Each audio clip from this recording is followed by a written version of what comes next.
Teste agora.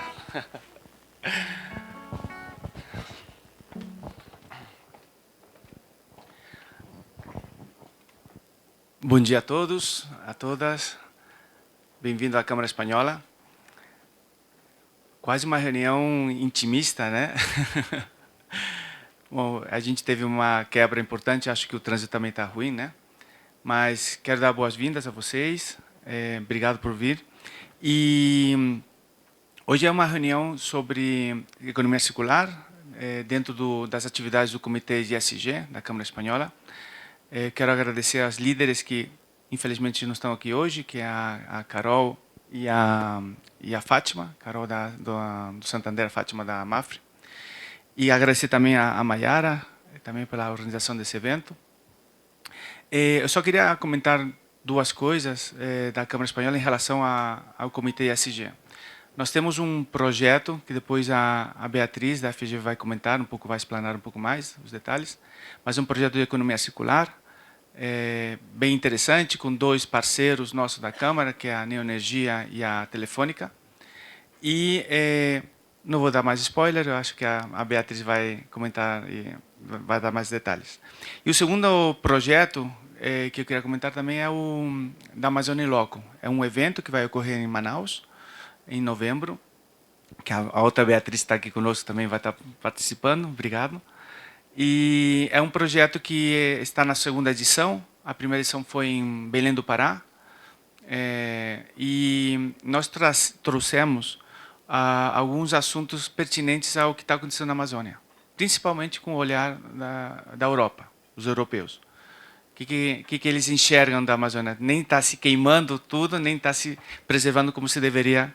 E a gente trouxe vários assuntos em Belém do Pará, em 2021.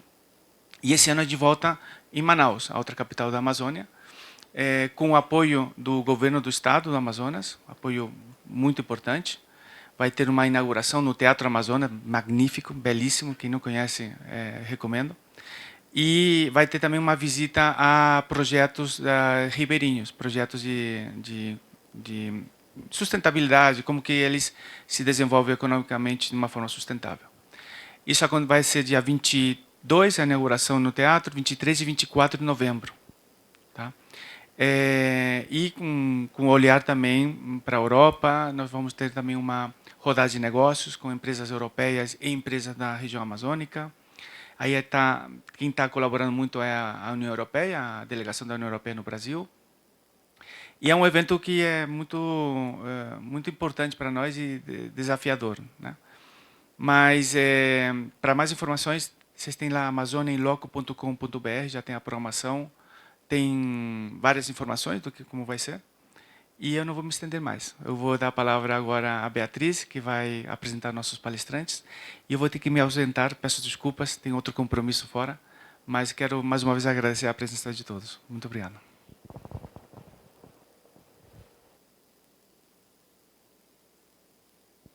Olá, vocês me ouvem bem?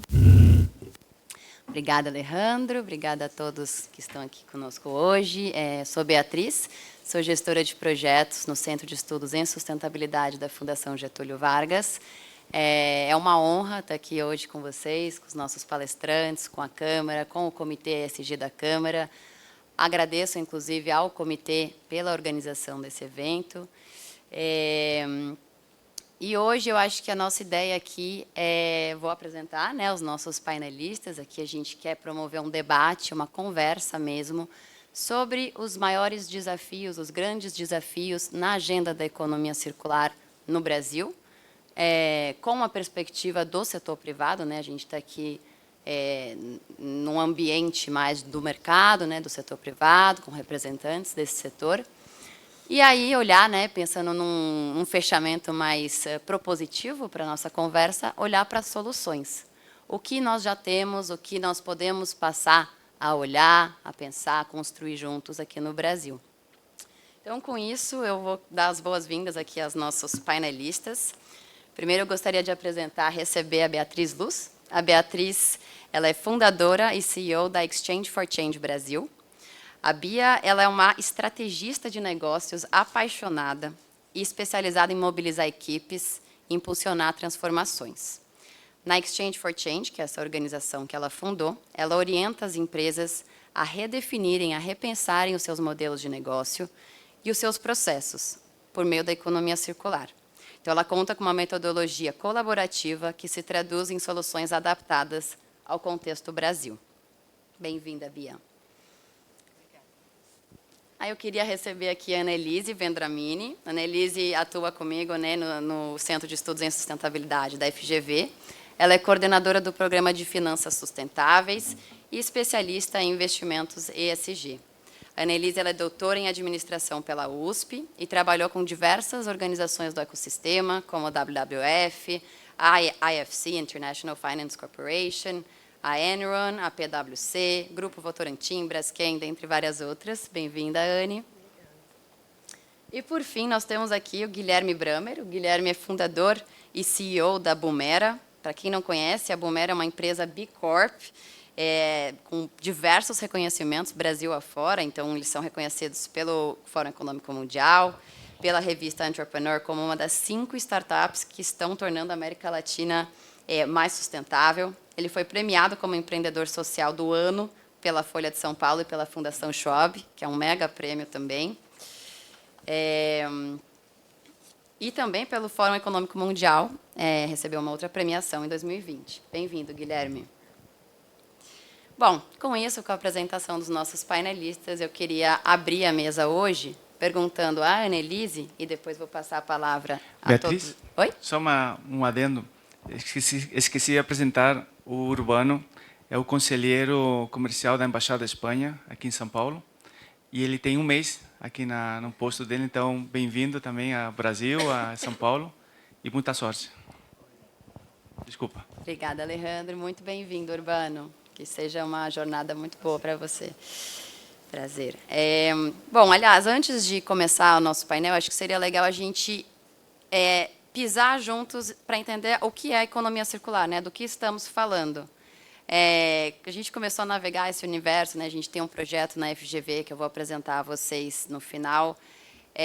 E fizemos, né, entramos nesse questionamento do que a gente está falando, porque existem inúmeros conceitos e definições de economia circular pelo mundo, a depender da escola, né, que desenvolveu o conceito, a depender do país, da região, das realidades vividas. Tem conceitos que incorporam uma visão mais regional e mais social, como no Brasil é fundamental, e visões mais ligadas ao aspecto ambiental, enfim. Então, vou trazer aqui uma definição, né, um conceito, sem prejuízo de cada um adotar, entender os seus próprios, né? São muitas possibilidades. Mas a gente tem aqui a economia circular, ela pode ser entendida como um modelo econômico que reduz a pressão sobre os recursos naturais, que são finitos, ao se basear na circularidade dos fluxos, buscando maximizar o aproveitamento dos recursos que já foram extraídos da natureza. E aí, enfim, acho que é importante sempre agregar diferentes pilares a essa conceituação, olhar para a visão sistêmica, olhar para a regeneração da natureza, olhar para as questões sociais que eu mencionei há pouco, enfim. Mas só para a gente partir de algum lugar aqui na nossa conversa. E, por favor, fiquem à vontade para reagir a essa conceituação. Dito isso, eu queria perguntar aos 3, e começando pela Anne hoje, quais são os maiores desafios hoje em dia no Brasil para impulsionar a agenda da economia circular nos negócios?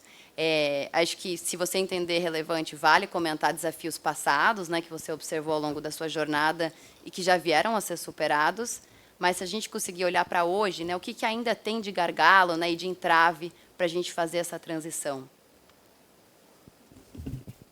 Bom dia, já começando aqui com uma pergunta quente.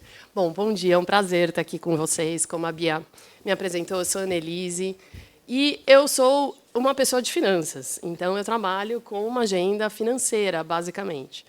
Mas também tenho uma trajetória histórica muito grande com estratégia, planejamento estratégico, enfim. Então, vou falar sobre esse ponto de vista, né, que é um ponto de vista mais de planejamento estratégico também e que está associado com a agenda de financiamento e viabilização financeira de algumas dessas questões, em particular da economia circular. Eu trabalho com o tema de economia, eu não vou nem falar quantos anos, porque eu acho que pega mal. A Bia eu conheço, já não sei também quantos, já perdi até a conta, quantos anos eu não sabia. Mas eu trabalhava com o tema antes de chamar a economia circular, que chamava ecoparques. Né? Então, é uma forma de você operacionalizar a economia circular, onde você muda todas as operações da sua cadeia de suprimentos para uma certa localidade e você faz com que a economia circular funcione de verdade à medida em que toda a sua cadeia está junta num lugar. Qual é o ganho do ecoparque? Só para dar este exemplo. Você reduz a cadeia logística, que eu acho que é um dos grandes desafios da economia circular no Brasil. O Brasil é um país enorme e a gente tem uma dificuldade logística. Eu, por exemplo, trabalhei recentemente com uma empresa que estava implantando a economia circular e, no fim, a gente acabou achando melhor criar uma nova unidade de negócio, fazer um spin-off do negócio. Isso acabou virando um novo negócio para eles, que eles, inclusive, estão prestando serviços para os seus concorrentes à luz da Política Nacional de Resíduos Sólidos e da logística reversa do fim de vida dos seus produtos. E um dos grandes desafios de viabilização desse novo negócio foi justamente a logística, como, dada a realidade do Brasil, um país enorme, basicamente rodoviário, como você faz isso funcionar. Então, voltando, por exemplo, do ecoparque, o ecoparque é uma boa ideia porque você localiza todo mundo num só lugar. Por outro lado, você tem que mover todas as operações para aquele lugar, o que também não é muito fácil. Então, desafios. Eu acho que o Guilherme e a Bia vão poder falar melhor, mas das operações que eu me envolvi, eu vejo o desafio logístico, o desafio de você pensar como aquela operação, né, vai, de fato, gerar valor econômico para o negócio, vai reduzir risco. Né? Então, conectar a solução ambiental. E, quando a gente pensa em economia circular, a gente pensa em 3 grandes elementos da economia circular. O primeiro é, obviamente, redução de resíduos, que a gente está fechando o ciclo. O segundo é um aspecto bem econômico e interessante, que é a valorização do resíduo. Então, ela pensa em, de fato, aquilo que seria um resíduo assim que não tem muito valor. O objetivo da economia circular é também valorizar aquele resíduo monetariamente, de tal maneira que, ao ser input para outro elo da cadeia, ele passa a ter um valor maior do que ser simplesmente um resíduo. E o terceiro é a regeneração da natureza. Então, quando a gente olha para esses 3 elementos, isoladamente, eles fazem muito sentido. Mas, quando a gente traz eles para o negócio, a gente tem que pensar como conectar, né, essa discussão com geração de valor econômico, ou proteção de valor econômico. Isso reduz risco por exemplo, da minha cadeia de suprimentos. Esse é um desafio que, muitas vezes, as áreas de sustentabilidade nas empresas, eu vejo que, historicamente, elas têm essa dificuldade. E isso vai gerar, ou pode contribuir para o terceiro desafio, que é o de justamente encontrar recursos financeiros para viabilizar essas soluções de economia circular. Então, se eu fosse resumir, eu acho que eu resumiria nesses 3. Muito bacana, Anne. Agradeço aí a contribuição e queria pegar o gancho da logística, né, do desafio da logística, e pedir para o Guilherme, que, enfim, a gente vai depois olhar para as soluções, mas da perspectiva do desafio, dado, né, o negócio que vocês desenvolveram com a Boomera, se você pudesse nos contar, né, como é que vocês veem essa questão da logística, esse desafio. Acho que valeria passar um pouco, né, apresentar a Boomera a todo mundo, o que vocês fazem, como vocês olham, cobrem esse assunto da logística, e outros desafios, enfim, que você entenda e vivencie como mais relevantes no Brasil. Legal. Bom dia a todos, obrigado pelo convite. Bom, a Boomera é uma empresa de economia circular, hoje pertencente ao Grupo Ambipar, um grupo brasileiro, uma multinacional brasileira, que vem crescendo muito nos últimos anos, focado em valorização de resíduos e descarbonização e outras atividades. A gente nasceu com uma proposta lá atrás, como engenheiro de materiais, como eu sou de formação, sempre tentar achar a solução técnica para um resíduo. A minha ideia era uma empresa de pesquisa e desenvolvimento, até eu conhecer uma primeira cooperativa de catadores de material reciclado aqui na Marginal Tietê, aqui em São Paulo, onde eu, há 12 anos atrás, nunca tinha ouvido falar do tema e fui impactado de uma maneira que mudou realmente não só a minha empresa, como a minha vida para frente, né? Ou seja, aqui na Marginal Tietê, uma senhora de 70 anos de idade quebrando garrafa de vidro com um facão, sem nenhuma proteção, com um sorrisão no rosto, e eu lá com a minha pompa de engenheiro: senhora, desculpa, isso está errado, a senhora precisa de todo o equipamento para quebrar vidro. O cara, ô doutor, eu não sei o que você está falando, mas daqui que eu já paguei a escola dos meus filhos e aqui que eu tiro o meu sustento. Se o senhor quiser me ajudar, eu aceito o que o senhor quiser me dar, mas por enquanto é o que eu tenho, é isso aqui. Isso aqui foi a mudança total do meu negócio, onde a gente saiu de uma empresa de pesquisa e desenvolvimento para uma empresa que juntava, a gente chama ciência com consciência, ou seja, tudo que entrar no nosso laboratório tem que sair melhor do que entrou, então a gente passou tudo que entrar na nossa empresa tem que sair melhor do que entrou, e aí juntou o social business para o negócio. Então, a logística a gente faz com as cooperativas de catadores aqui no Brasil, a gente vai desde da identificação das necessidades que essas cooperativas precisam de equipamento, treinamento e uma série de coisas.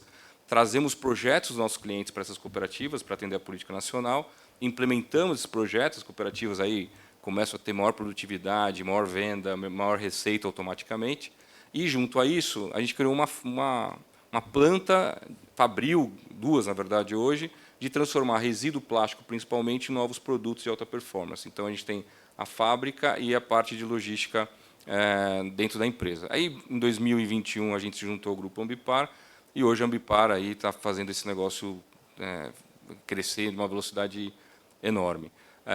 Então, resumidamente, é isso que a Bumera faz, e hoje, dentro do Grupo Ambipar, tem muito mais coisa plugada, descarbonização, neutralização de carbono, quer dizer, uma série de coisas que o grupo está colocando no mercado. Mas, voltando para a pergunta do desafio, além da logística, que com certeza é um grande gargalo brasileiro, o Brasil é um país continental, uma coisa é você levar um produto novo, mas essa água fechadinha, bonitinha da fábrica para o consumo, isso tem um valor, está precificado, está no preço da água. Outra coisa é você arquitetar todo um processo de coleta de um produto que não tem nem garantia de compra depois de coletado, ou seja, quem paga essa conta. Porque, obviamente, o ser humano ele é rápido para se adaptar a algumas necessidades quando você tem uma oferta e demanda garantida. A partir do momento que você tem uma coleta que normalmente vai da nossa casa para um aterro sanitário no Brasil, esse é o desenho que o Brasil fez nos últimos anos, por que hoje o meu modelo é eu cobro para fazer a coleta e cobro para aterrar? Por que eu vou deixar de cobrar nesse formato e vou fazer diferente para ter uma receita que eu nem sei se está garantida ou não, de vários tipos de materiais que a gente consome no dia? Então, a complexidade é logística, mas eu quero dar uma provocação um pouco mais filosófica no tema. Para mim, o maior desafio da economia circular, que se confunde muito com reciclagem, e a economia circular é muito mais do que só reciclagem, é a forma de pensar, fazer produto. Assim, a gente colocou um chip na cabeça que um sucesso numa empresa de produto extrai recurso, faz produto, vende e reza para quebrar para eu vender outro. Essa empresa do microfone fez um microfone bacana, mas tomara que quebre logo, eu preciso vender outro. Esse é o modelo de negócio de sucesso de empresa de produto. Isso é muito difícil mudar, porque toda a indústria, de qualquer setor, foi construída dessa forma. E, a partir do momento que você fala, legal, mas esse rótulo vai ficar no aterro sanitário, eu tenho certeza que quem cuida da marca dessa água não quer ver o rótulo dela boiando no oceano. Só que, para elas parar de usar um rótulo, que é um BOPP, super complexo de reciclagem, dentro de todo um contexto já implementado de fábrica, é muito difícil para o executivo mudar, porque ele foi treinado assim, a empresa dele foi toda desenhada dessa forma. Como é que eu faço isso diferente agora, sem abrir mão de lucro, sem abrir mão de experiência, e a concorrência está aí na porta para atrapalhar a gente. Então, a maior complexidade de implementação de economia circular no mundo é a forma de pensamento industrial. Ou seja, a gente aprendeu a fazer empresas lineares e agora a gente precisa fazê-las circular. E a única forma que eu estou vendo de mudança, de fato, sistêmica é quando a gente para de competir e começa a cooperar. A competição ela vai sempre existir, ou seja, eu estou falando da água, eu estou falando dos produtos que estão na minha frente, tá? Mas eu podia falar de qualquer setor. O mercado de água vai ter a competição, que isso é super bom para os negócios, né? Posicionamento, qualidade do produto, logística.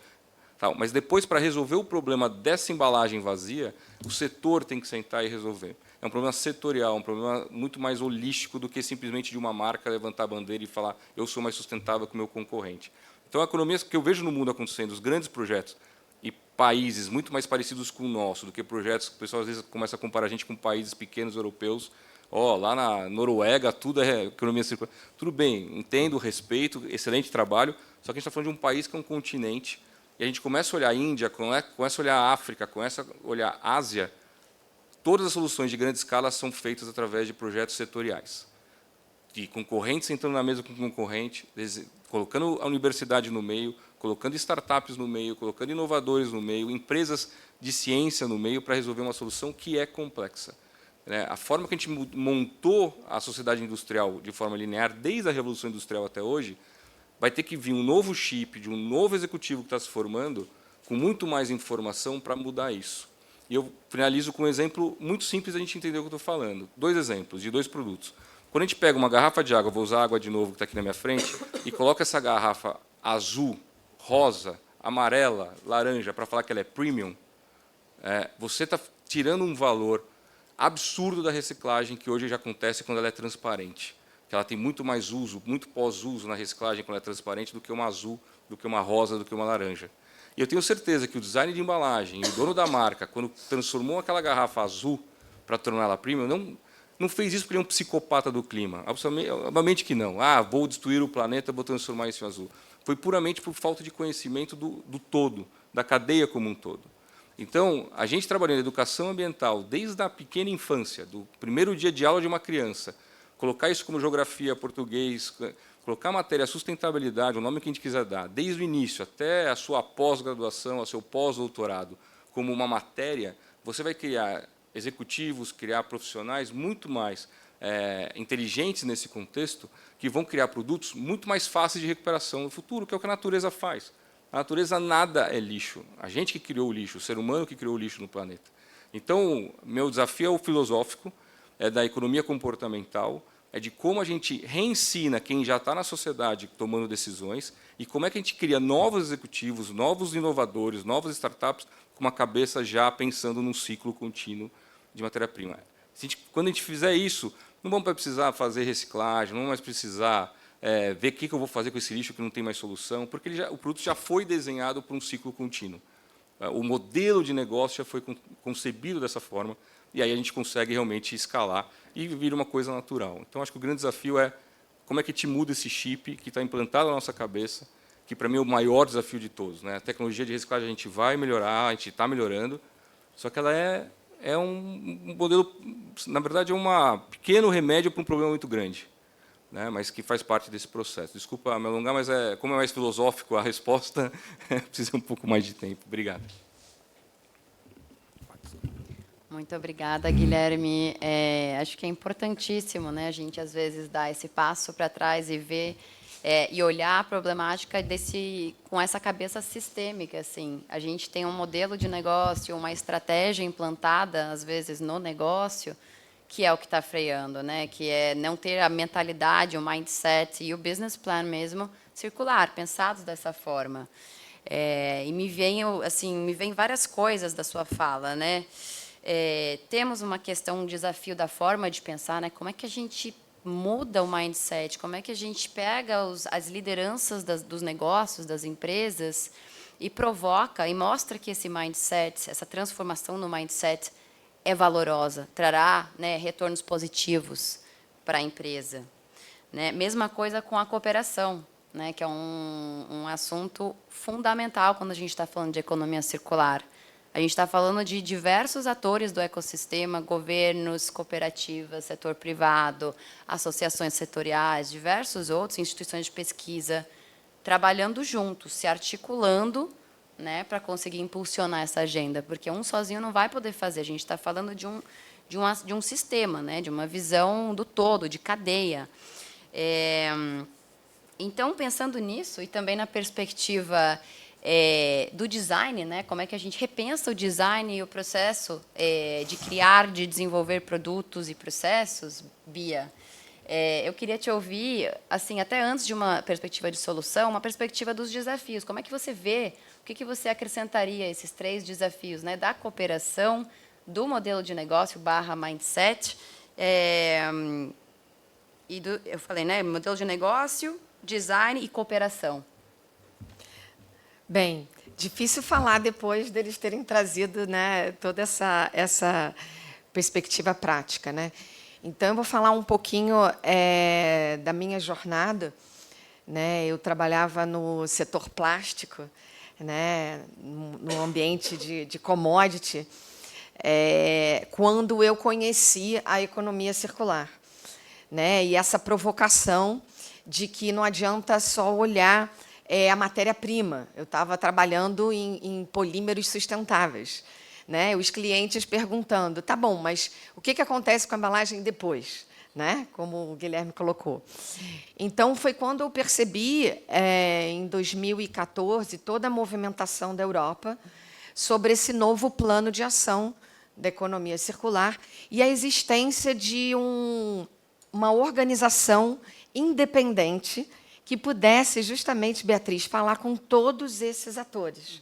Né? E foi aí, então, que eu fiz a minha transição e falei, eu quero levar para o Brasil essa discussão, sendo esse ator independente. Porque não é a respeito de o melhor material, o papel do governo, o papel da indústria ou do consumidor. São muitas mudanças que têm que acontecer ao mesmo tempo. Então, só para trazer um pouco do contexto, assim que nasce a Exchange for Change Brasil em 2015, com essa missão de impulsionar a economia circular, cocriando e adaptando soluções para a realidade brasileira. Então, desde o início dessa jornada, para complementar a fala dos meus colegas, eu anotei aqui também, então, 3 desafios. Né? Então, a gente falou, o Guilherme trouxe essa questão que a gente tem que mudar a forma de fazer produto. E eu vou além, é a forma de fazer negócios, de moldar negócios.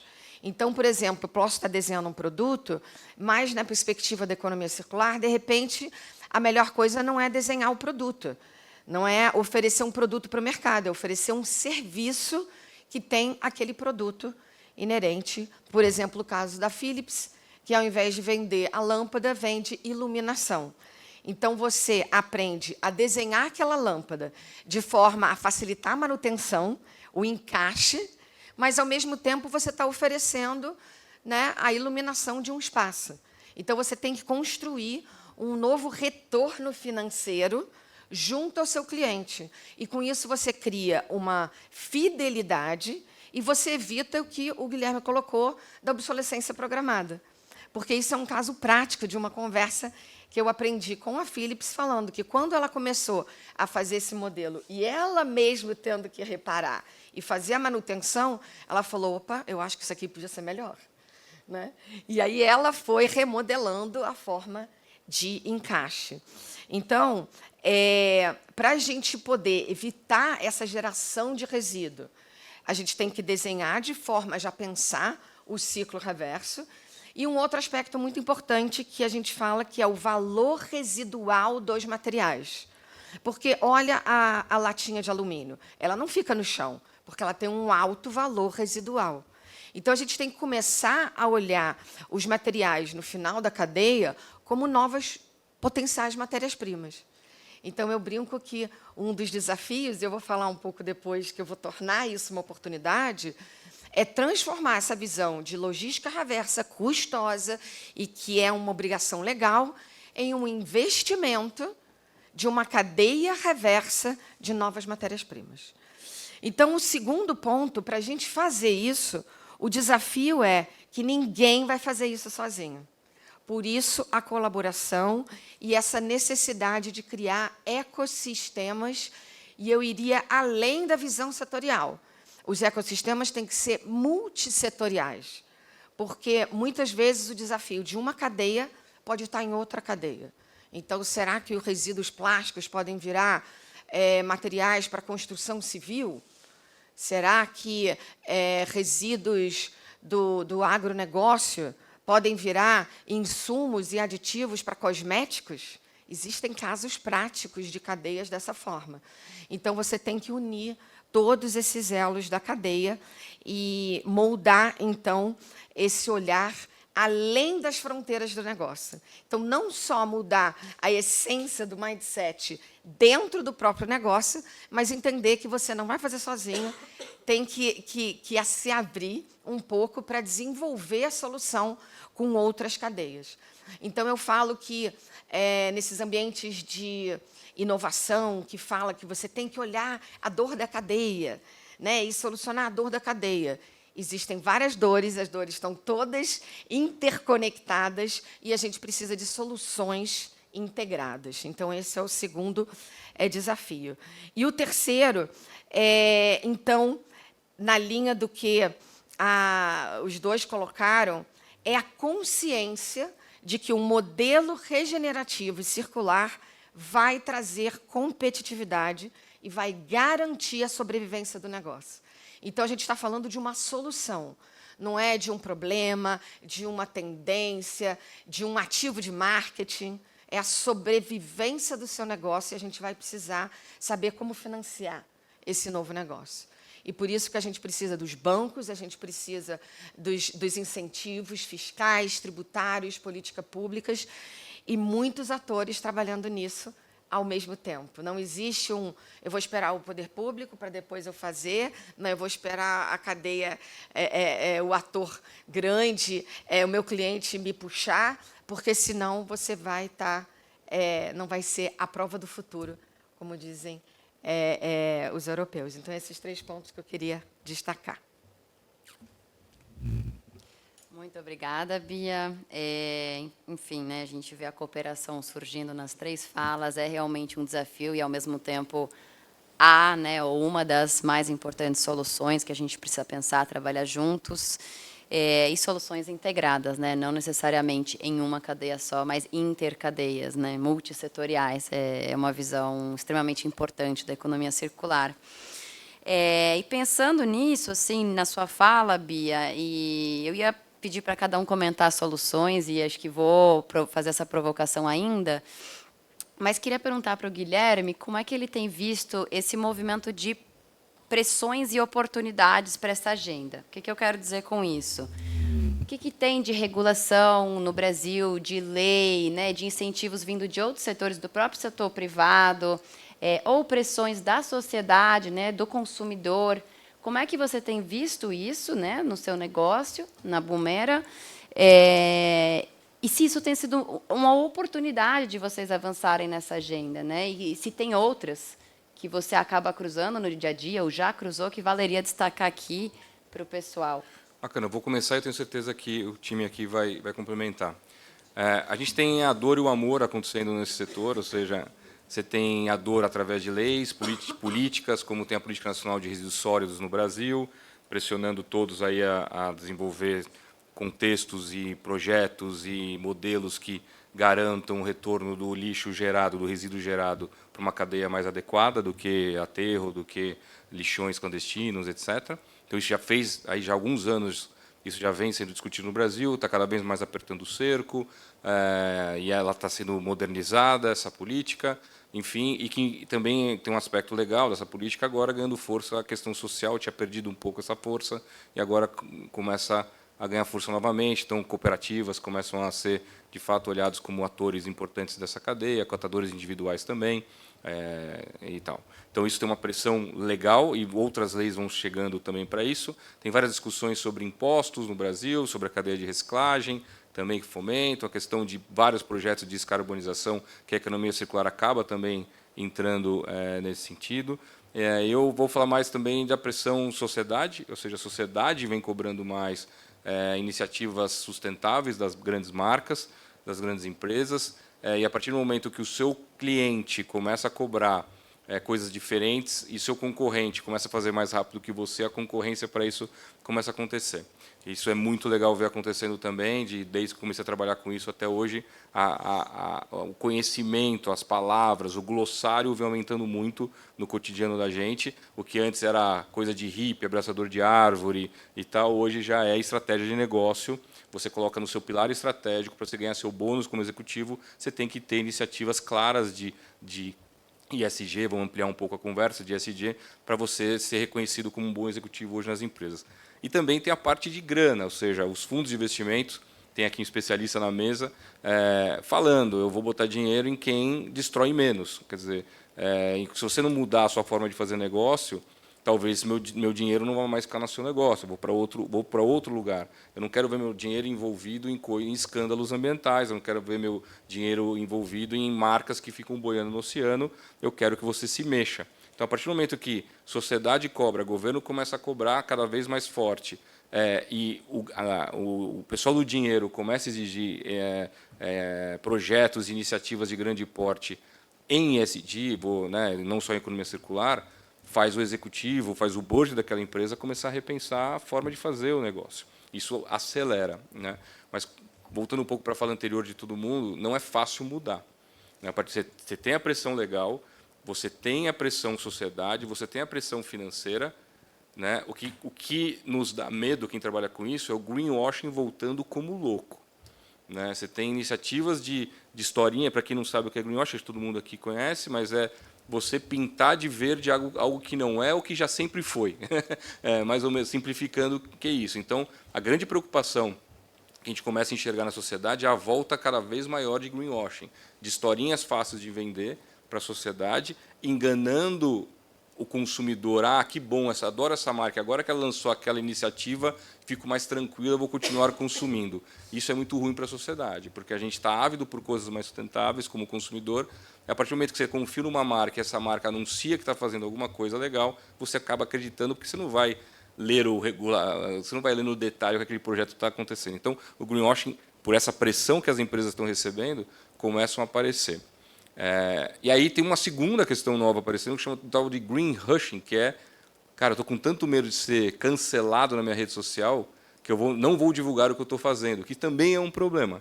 Grandes marcas, grandes empresas fazendo coisas maravilhosas nessa área de descarbonização e economia circular, que param de falar ou param de comunicar com medo de cancelamento em rede social.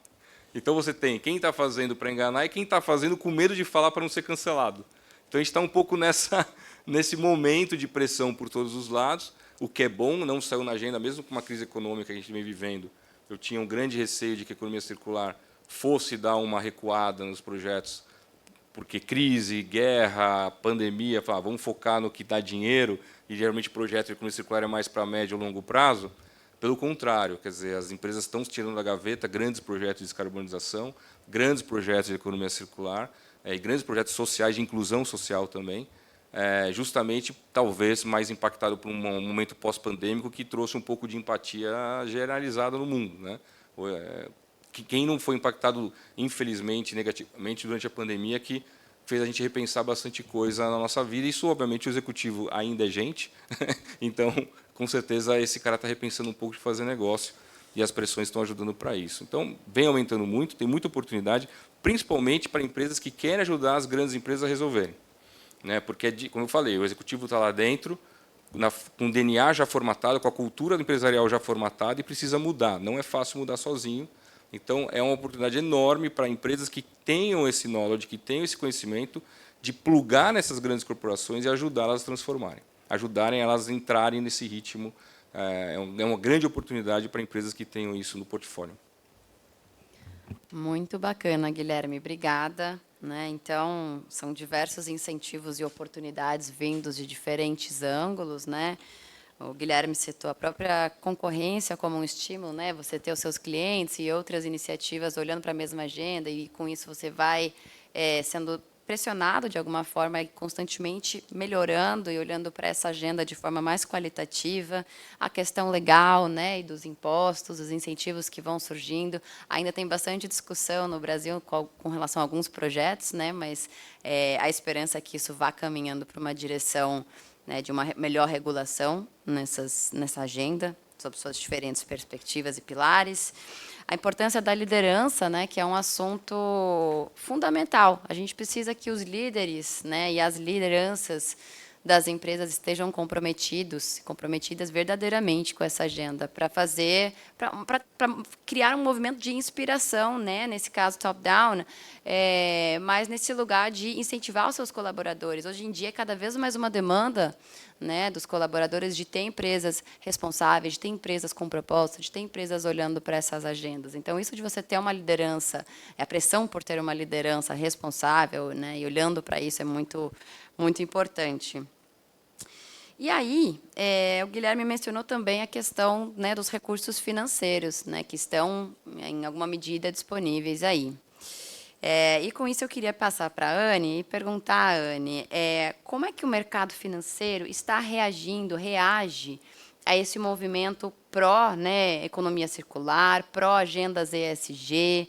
Como é que você vê também esse desafio do greenwashing versus o greenhushing? Se tiver alguma recomendação no sentido de, assim, o que seria uma melhor prática para um negócio que está começando a olhar para essa agenda, como se portar, o que fazer, né, para evitar esses dois lugares, do greenwashing e do greenhushing? Muito legal, essa conversa é boa. Bom, eu vou começar pelo fim. Quais são os passos que a gente pode pensar? Porque quando a gente pensa em mercado financeiro, é como se a gente estivesse falando assim, mercado financeiro, né? Como se ele fosse monolítico, coeso, homogêneo. Não é.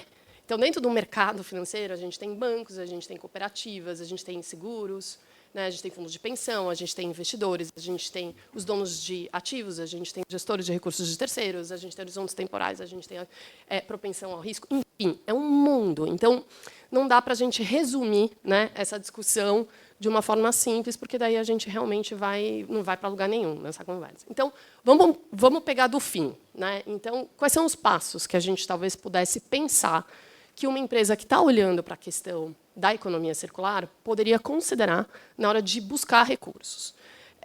Bom, em primeiro lugar, a gente tem que ter clareza do que a gente está falando quando a gente está falando de economia circular dentro de uma empresa. Então, quero desenhar um projeto de economia circular.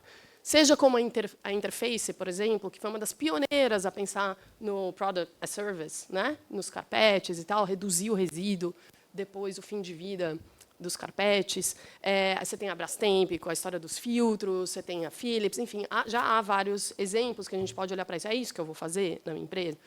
Não, eu vou pensar simplesmente eu vou começar pequeno e vou pensar no fim de vida do meu produto. Eu não sei. A gente pode pensar em projetos que são muito ambiciosos, disruptivos em termos de inovação e o que eles estão promovendo em termos de inovação dentro do meu negócio, até projetos pequenos, em que eu vou começar a pensar na economia circular. Por exemplo, para pegar aqui o que o Guilherme falou sobre a pandemia, né, eu sou um pouco menos poética que você, Guilherme, e, na verdade, esses projetos de economia circular fazem muito sentido pós-pandemia, porque houve uma disrupção muito grande nas cadeias de suprimento. Aqui a gente pode citar o exemplo dos microprocessadores. Enfim, China ficou fechada durante muito tempo. Isso gerou problemas enormes em várias cadeias ao redor do mundo. Então, você olhar, por exemplo, para a economia circular como uma forma de reduzir esse risco na sua cadeia de suprimentos faz muito sentido. Então, é isso que eu vou olhar? Não é? Enfim. Então, tem muita clareza de qual é o projeto que você está falando e, principalmente, em termos deste projeto especificamente, eu vou falar uma coisa óbvia, me perdoem por falar uma obviedade, mas eu preciso falar. Eu preciso ter clareza de qual é o tamanho de recursos que eu estou falando, qual é, né, o tamanho, o volume de recursos que esse projeto requer, o horizonte temporal, e se eu puder já olhar para ele e pensar em indicadores de impacto, então, não só em relação ao negócio, mas em relação à sociedade, então, né, que tipo de impacto, vou reduzir tanto de resíduo, vou fazer tal coisa. Já pensar nesses indicadores de impacto, eu vou explicar por que isso é importante. Então, esse talvez fosse o primeiro passo. O segundo passo é um passo também óbvio, mas é olhar internamente dentro da organização qual é a estrutura de capital e o momento de capital que aquela empresa está passando, né? Então, em primeiro lugar, eu tenho balanço para buscar financiamento, eu tenho, né, é algo que faria sentido para o meu negócio. Eu estou pensando numa nova rodada de captação, faria sentido eu falar com investidores para buscar recursos para esse projeto aqui, que está claramente desenhado para mim, ou não? Então, eu tenho que passar por essa etapa, né? Muito bem, passando por essa etapa, a gente vai para a terceira etapa, que daí sim, eu tendo a clareza de qual é o projeto, que tipo de impactos ele gera, qual é o horizonte temporal. Por que eu estou falando de horizonte temporal? Porque se é um projeto curto, mais operacional, menos disruptivo, talvez não faça sentido eu buscar investidor. Talvez faça sentido eu buscar empréstimo bancário. E aí, quando eu vou para a terceira etapa, que é, uma vez definido, passando por esses dois passos, eu chego no terceiro passo, aí eu sei qual é o perfil do recurso financeiro que faz mais sentido para aquele projeto. E aí podem ser desde linhas ambientais, como, por exemplo, do BNDES, repasse do BNDES, que são linhas voltadas para projetos ambientais. Então, eu vou enquadrar aquele projeto dentro de algo positivo que eu estou fazendo para o meio ambiente e vou buscar esses recursos, por exemplo, do BNDES. Ou eu conseguir encaixar aquilo no meu negócio, faz sentido eu buscar recursos também no mercado bancário, mas aí eu já posso ir para grandes bancos e tenho balanço, e faz sentido eu também usar a carta do impacto, por isso que eu falo que na primeira etapa você precisa, né, levantar esses impactos, porque talvez você possa usar isso para obter recursos um pouco mais interessantes em termos de juros e prazo, com Itaú, Santander, Bradesco, todos eles têm interesse em financiar temas ligados à agenda de sustentabilidade. Mas, obviamente, você tem que ter balanço para isso. E aí, por fim, talvez você possa buscar investidores. Então, não, faz sentido, eu dei o exemplo aqui daquela empresa que eu trabalhei recentemente, em que foi uma decisão fazer um spin-off e aí fazer uma rodada de captação com investidores. Aí, que investidores são esses? É venture capital? Né? Eu não sei. Né? É family office? Talvez o investidor de impacto. Os investidores de impacto são investidores. Né? Ou seja, eles buscam retorno. Só que, junto do retorno, eles querem impacto. Então, talvez faça sentido buscar um investidor de impacto? Sim, se você tiver desenhado aqueles KPIs iniciais que eu falei na hora de você, né, desenhar ali claramente o escopo do projeto. Então, para ir buscar esse recurso, existe apetite no mercado? Existe. Eu podia aqui, né, todo mundo tem o slide lá com os trilhões de dólares para a agenda ESG, ao momento de excesso de liquidez e todo mundo muito interessado na agenda ESG. Mas, como dizia minha avó, minha avó dizia assim, dinheiro não aceita desaforo. Né? Então, esses trilhões de dólares, eles estão realmente com vontade e apetite manifestos em irem para agendas de sustentabilidade, né? Seja ESG, seja economia circular, mas a gente precisa colocar as condições viabilizadoras. Isso é assim desde que o mundo é mundo, eu duvido que vai mudar. Então, pode mudar, né? Sei lá, pode ser que mude. Mas, até agora, eu não vi mudanças assim substanciais. E aí, quais são essas condições viabilizadoras? É tudo isso que eu falei. Você precisa criar um caminho para buscar esse recurso. Ele não vai vir por diletantismo. Ele não, claro, tem capital filantrópico, mas o capital filantrópico não vai para a grande empresa fazendo um projeto de economia circular. Não vai.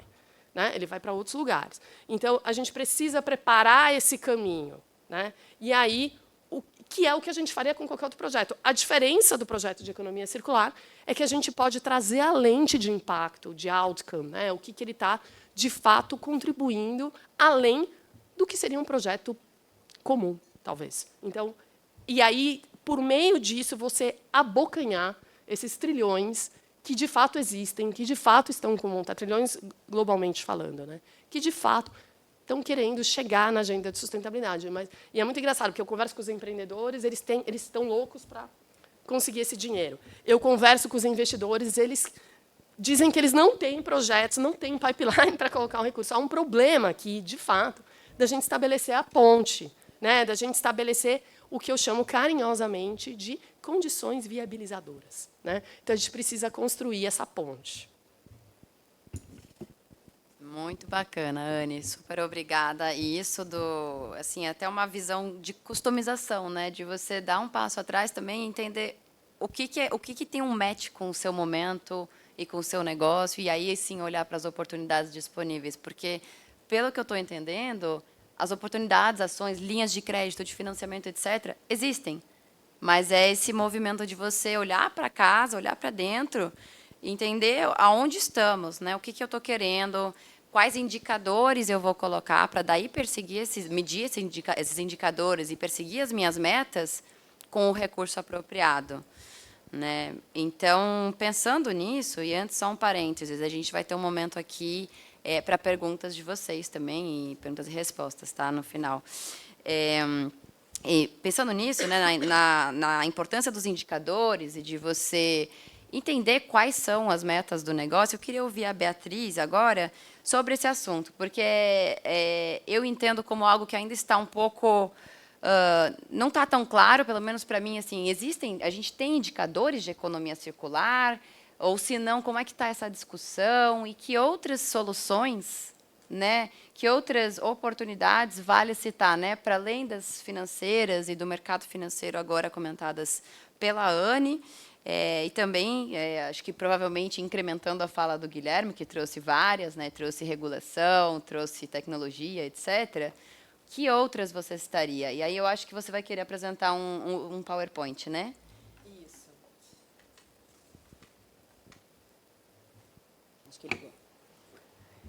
Isso, se a gente puder colocar ali os slides, que eu aproveitei diante desse convite, de montar o que eu diria são os 3 grandes aprendizados e as 3 grandes tendências da economia circular com essa jornada brasileira.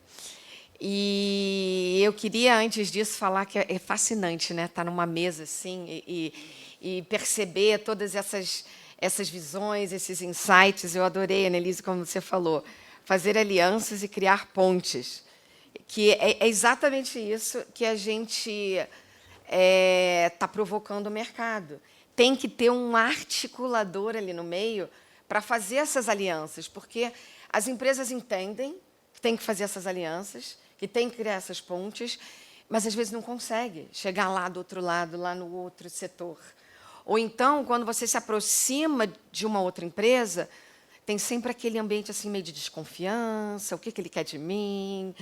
Então, eu queria trazer aí, eu vou pedir para o meu amigo me ajudar aí a passar os slides. Eu preciso dos meus óculos para ver. Então, eu estava com inveja que você estava lendo o seu celular sem óculos. Bia, se você preferir, ele também está aqui. Não sei o que você prefere para olhar. Não, tanto faz. Então, pode passar. Então, o primeiro pode ir passando e chegar no final do slide, que acho que vai ficar mais fácil. Para aí. Então, o primeiro ponto que eu acho que contextualiza... Eu também lá, realmente eu não enxergo. Então, como é que é melhor eu fazer? Eu virar para cá? Não, você fica lá, você olha para cá. Se você enxergar lá, tá tudo certo. Eu posso carregar? Não. Bom, vamos lá. A gente dá um jeito. Cada um olha para um lado. Cada um olha para onde enxergar. A gente vai chegar na mesma mensagem. Então, o primeiro ponto que eu acho que a gente já tocou um pouco aqui, e que é bom colocar as coisas assim bem práticas, né, Annelise? Porque o empresário, o empreendedor entende quando você coloca assim em passos bem claros. Então, entender que a tecnologia é somente uma parte da equação. Eu vejo muitos fóruns trazendo que a grande solução vai ser aquele desenvolvimento tecnológico, daquele grande investimento que vai trazer aquela tecnologia de descarbonização. Ok, a tecnologia é importante, mas se não tivermos pontes, se não criarmos alianças, se não tivermos essa visão sistêmica, a solução vai ficar parcial. E aí eu trago um exemplo da cadeia da manga. O ITCBio é um instituto de pesquisa de Recife, incrível, que eu aprendi com eles que a gente pode fazer nanocelulose do caroço da manga. E 10% da manga, nós somos grandes exportadores de manga para o mundo, né, fica perdido no solo.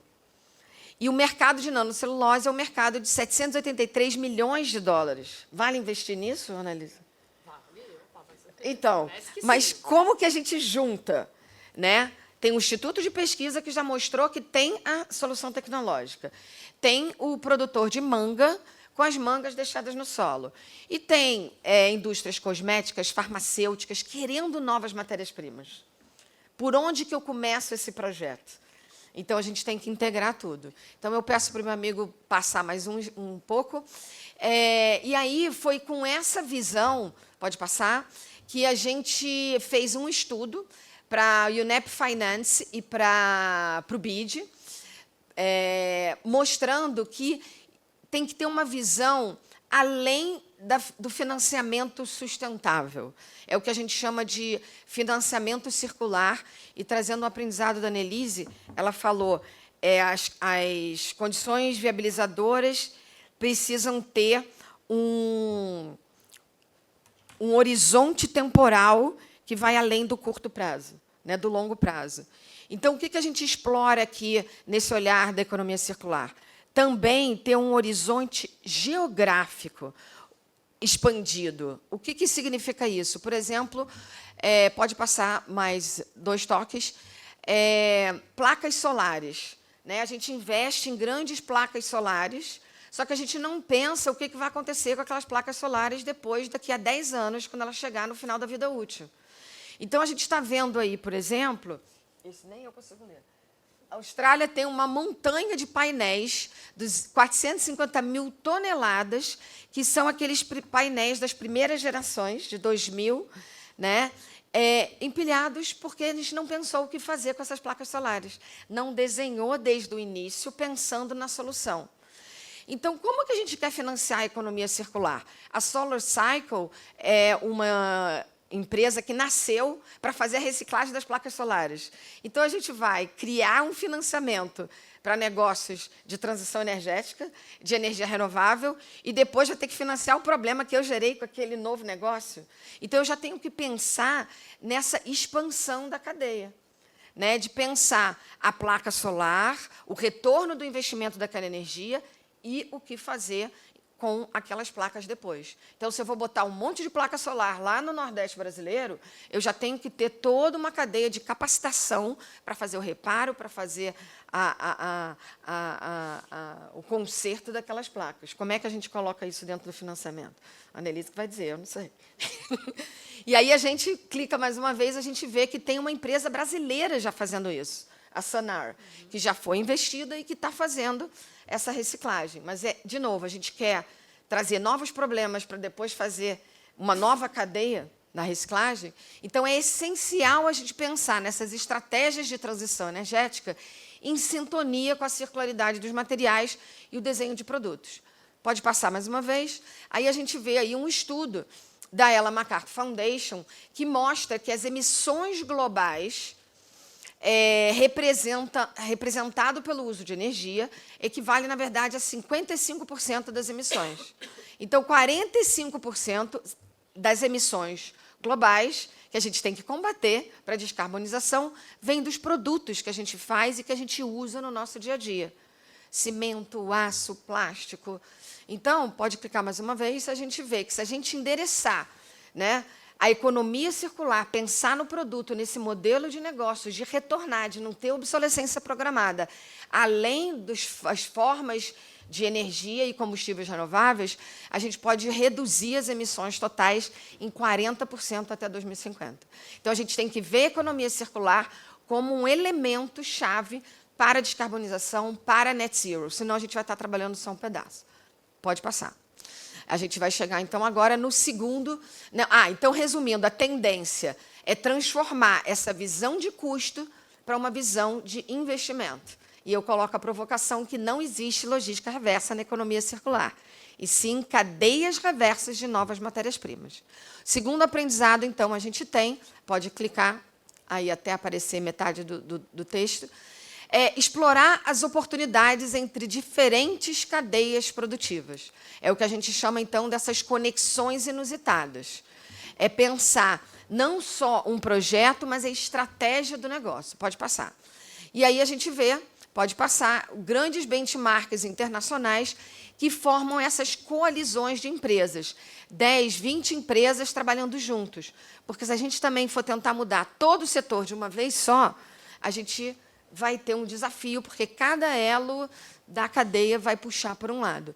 Então, a gente tem que montar ecossistemas, e foi assim que a gente criou, então, o Hub de Economia Circular, com essa ideia de criar um ecossistema multissetorial que tem como foco essa abordagem pré-competitiva e a integração da cadeia produtiva. Pode passar. Com 3 elementos chaves, então, essa visão sistêmica, esse olhar para ganho de escala e fazer cadeias reversas, e a criação, pode passar, dessas novas relações comerciais. Então, olha a variedade de empresas que a gente tem aí, a variedade de setores e elos da cadeia. Então, a gente trabalha com grandes empresas, a gente trabalha com pequenas e médias. Então, esse projeto, por exemplo, que a Câmara está desenvolvendo com a FGV, que a gente está ali contribuindo, é justamente isso. Vamos trazer as empresas âncoras para trabalhar junto com as pequenas e médias, né, em um ecossistema para a gente destravar esse mindset de negócios. Pode passar. E aí a gente vê aí, na prática, né, a Beatriz falou, fala na prática, como é que acontece? Então, pode passar. A gente vê que, para a gente avançar com a circularidade, a gente precisa criar uma inteligência coletiva. Então, a gente começou com um modelo de 3 fases, que é olhar para o alinhamento conceitual, né, um diagnóstico da empresa. No segundo nível, olhar a cadeia de valor. E, num terceiro nível, olhar todos esses ecossistemas multissetores. Pode passar. E aí a gente vê aí a necessidade, então, de trabalhar essa governança. Então, primeiro o mindset, que a gente falou, né, essa mentalidade de negócio, e aí criar essa nova governança para poder chegar numa solução. Então, o Hub tem como esse propósito materializar as ideias, criar essas pré-condições, eu chamei de pré-condições, você chamou de condições viabilizadoras. Estamos alinhados. Né? E o mais importante, que é conquistar a relação de confiança entre as empresas.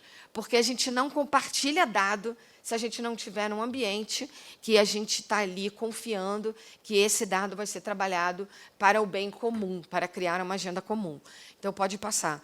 Então, o Hub, nesses 4 anos, já teve aí uma série de webinários, vários países engajados na discussão, e teve um reconhecimento, tanto nacional quanto internacional, como um ecossistema que está impulsionando a economia circular no país, com uma base acadêmica da gente estruturar o que é definir essa governança circular. Pode passar. Então, a tendência, a segunda grande tendência, é uma nova forma de fazer negócios, que a gente parece que tinha combinado aqui, né, de falar isso. Mas a provocação é olhar esse iceberg, é ampliar esse olhar. Então, a gente fica ali discutindo o fluxo de materiais, novos materiais, pode clicar. O que a gente realmente tem que trabalhar são essas relações comerciais, essas novas interfaces e conexões, olha as alianças, olha as pontes, essa mudança de responsabilidade ao longo da cadeia. Pode passar. O terceiro, então, grande aprendizado é que a gente precisa, então, de um novo arranjo geopolítico de investimento e comportamento, que eu acho que resume também bem o que a gente trouxe aqui. Eu costumo dizer que as regras mudaram. Né? A gente precisa de novas regras e novos valores, novas atitudes, tanto dos empresários, quanto dos governos, quanto nós, como consumidores.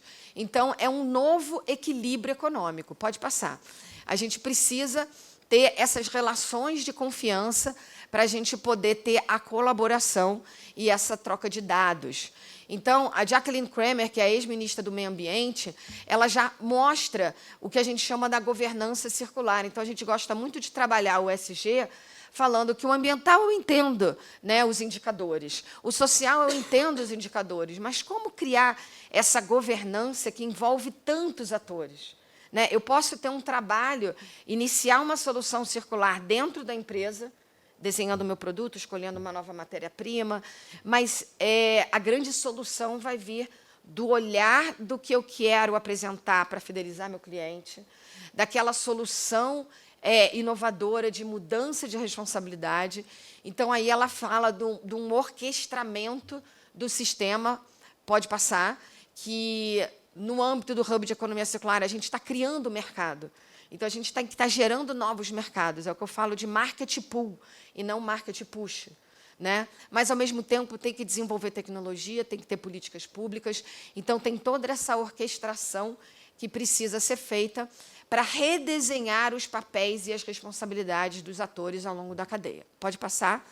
Então, a última tendência, que a economia circular é um elemento chave, então, para as mudanças climáticas. Ela não vem para solucionar os problemas da economia linear.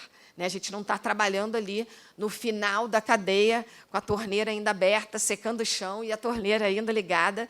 A gente tem que mudar o sistema e evitar os problemas. Então, pode passar? Só para trazer, então, como que isso está sendo colocado no cenário brasileiro, né, Beatriz? A própria CNI já olhou, já está olhando para a economia circular como um pilar estratégico. Pode passar? Então, é ali um dos pilares para a estratégia de descarbonização da indústria, junto com a transição energética. Então, a gente está alinhado aí com esse contexto global. Pode passar? E tem, inclusive, uma política nacional de economia circular sendo discutida. A gente vai estar aí nos próximos meses em Brasília, junto com a UNIDO, com a União Europeia e com a Ellen MacArthur Foundation, debatendo e capacitando vários atores dos ministérios para trazer, então, esse mindset. Então, esperamos ter políticas públicas e instrumentos financeiros que trazem esse contexto e essa amplitude desse olhar. Pode passar? Então, pode passar. Economia circular, então, não se faz sozinha. Essa é a grande mensagem que fica. Pode passar. Então, a conclusão é que é essencial estimular a criação dessa inteligência coletiva, desenvolvendo esse olhar sistêmico e abrangente para as soluções. A gente precisa pensar em ganho de escala, redução do impacto ambiental e com a inserção da questão social dentro do contexto. As soluções têm que estar integradas e equilibradas, gerando valor ao longo da cadeia produtiva. Então, uma nova cultura de negócio que transforma o custo em investimento, e a gente precisa, então, para isso, essa nova visão de governança.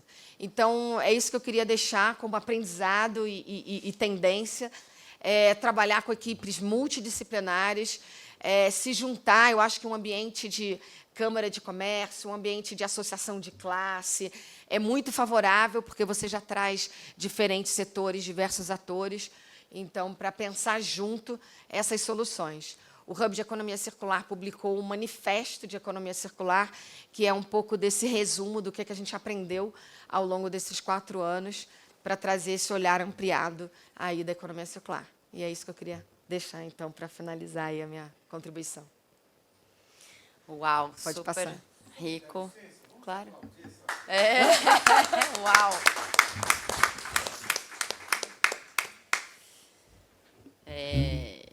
Eu acho que eu não preciso nem retomar, né? Até isso você fez, né? De reiterar os principais pontos, a força, né, das articulações e das alianças. A Beatriz, como vocês estão percebendo, é esse agente integrador, né, que conecta no ecossistema brasileiro e acho que internacionalmente também, né?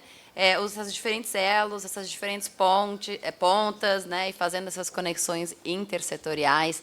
É, de fato, como vocês viram, um trabalho riquíssimo que a Beatriz está liderando, né? Envolvida nas discussões até a nível governamental, né? De regulação, da Política Nacional de Economia Circular, que é um assunto super importante da gente ficar de olho, né? O que vem por aí. Muito obrigada, Bia. E com isso eu queria passar a palavra a vocês, ver se alguém tem alguma dúvida, quer fazer algum comentário, alguma reação.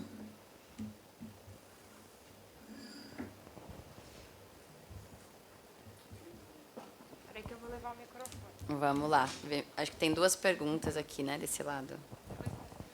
Se puderem se apresentar e aí direcionar a pergunta para algum dos panelistas. Bom dia, meu nome é Flávio Ferrer, eu sou da consultoria de inovação chamada Nectus. Queria perguntar sobre governança circular. Como que vocês têm lidado com isso? Como vocês têm lidado com a questão de talentos, da renovação dessa liderança, da parte de sucessão, onde você tem que deixar um legado, mas as competências que a próxima pessoa vai assumir são, às vezes, diferentes de vocês, podem ter que montar uma mesma estratégia, assim. Não sei se deu para entender tudo, eu falei um pouco fora do microfone também. Você está direcionando para a Beatriz? Isso. Ah, perfeito. Eu acho até que eu vou pegar uma fala do Guilherme, ele falou disso, né, que a gente tem que capacitar as lideranças. E a gente vê, inclusive, o primeiro relatório do Fórum Econômico Mundial sobre a perspectiva da economia circular. O elemento-chave do relatório é importante o papel das empresas e o papel dos líderes para fazer essa transformação. E eles, então, um pouco...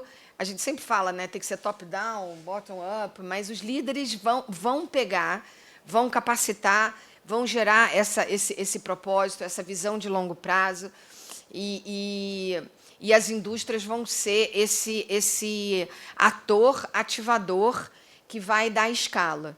Então, eu acho que a gente vai capacitando aos pouquinhos, né? Então, a gente começa numa área, e aí a gente fala que ali não pode ficar concentrado todas as decisões ali naquela área, tem que criar, de repente, um comitê trazendo todas as áreas, porque um dos pontos que a gente vê constante de desafio também, que acabou a gente não colocando, quando a gente vai trabalhar numa cadeia, na construção de uma cadeia circular, a gente tem sempre um ponto focal na empresa. Só que a decisão, para você remodelar esse mindset, não é só desse ponto focal. né? Então, a área de sustentabilidade tem que falar com a área de logística, tem que falar com a área de compliance, tem que falar com a área de negócios. Então, o articulador meio que entra dentro da empresa e ajuda a integrar todas essas áreas. Então, a integração tem que acontecer não só na cadeia, mas dentro das empresas. Porque por isso que acaba tendo que vir de cima de uma liderança capacitada. Então, a gente espera, através desse engajamento, dessa capacitação, da inspiração por meio de modelos de negócios, de casos que estão dando certo, trazer essas lideranças para se inspirarem.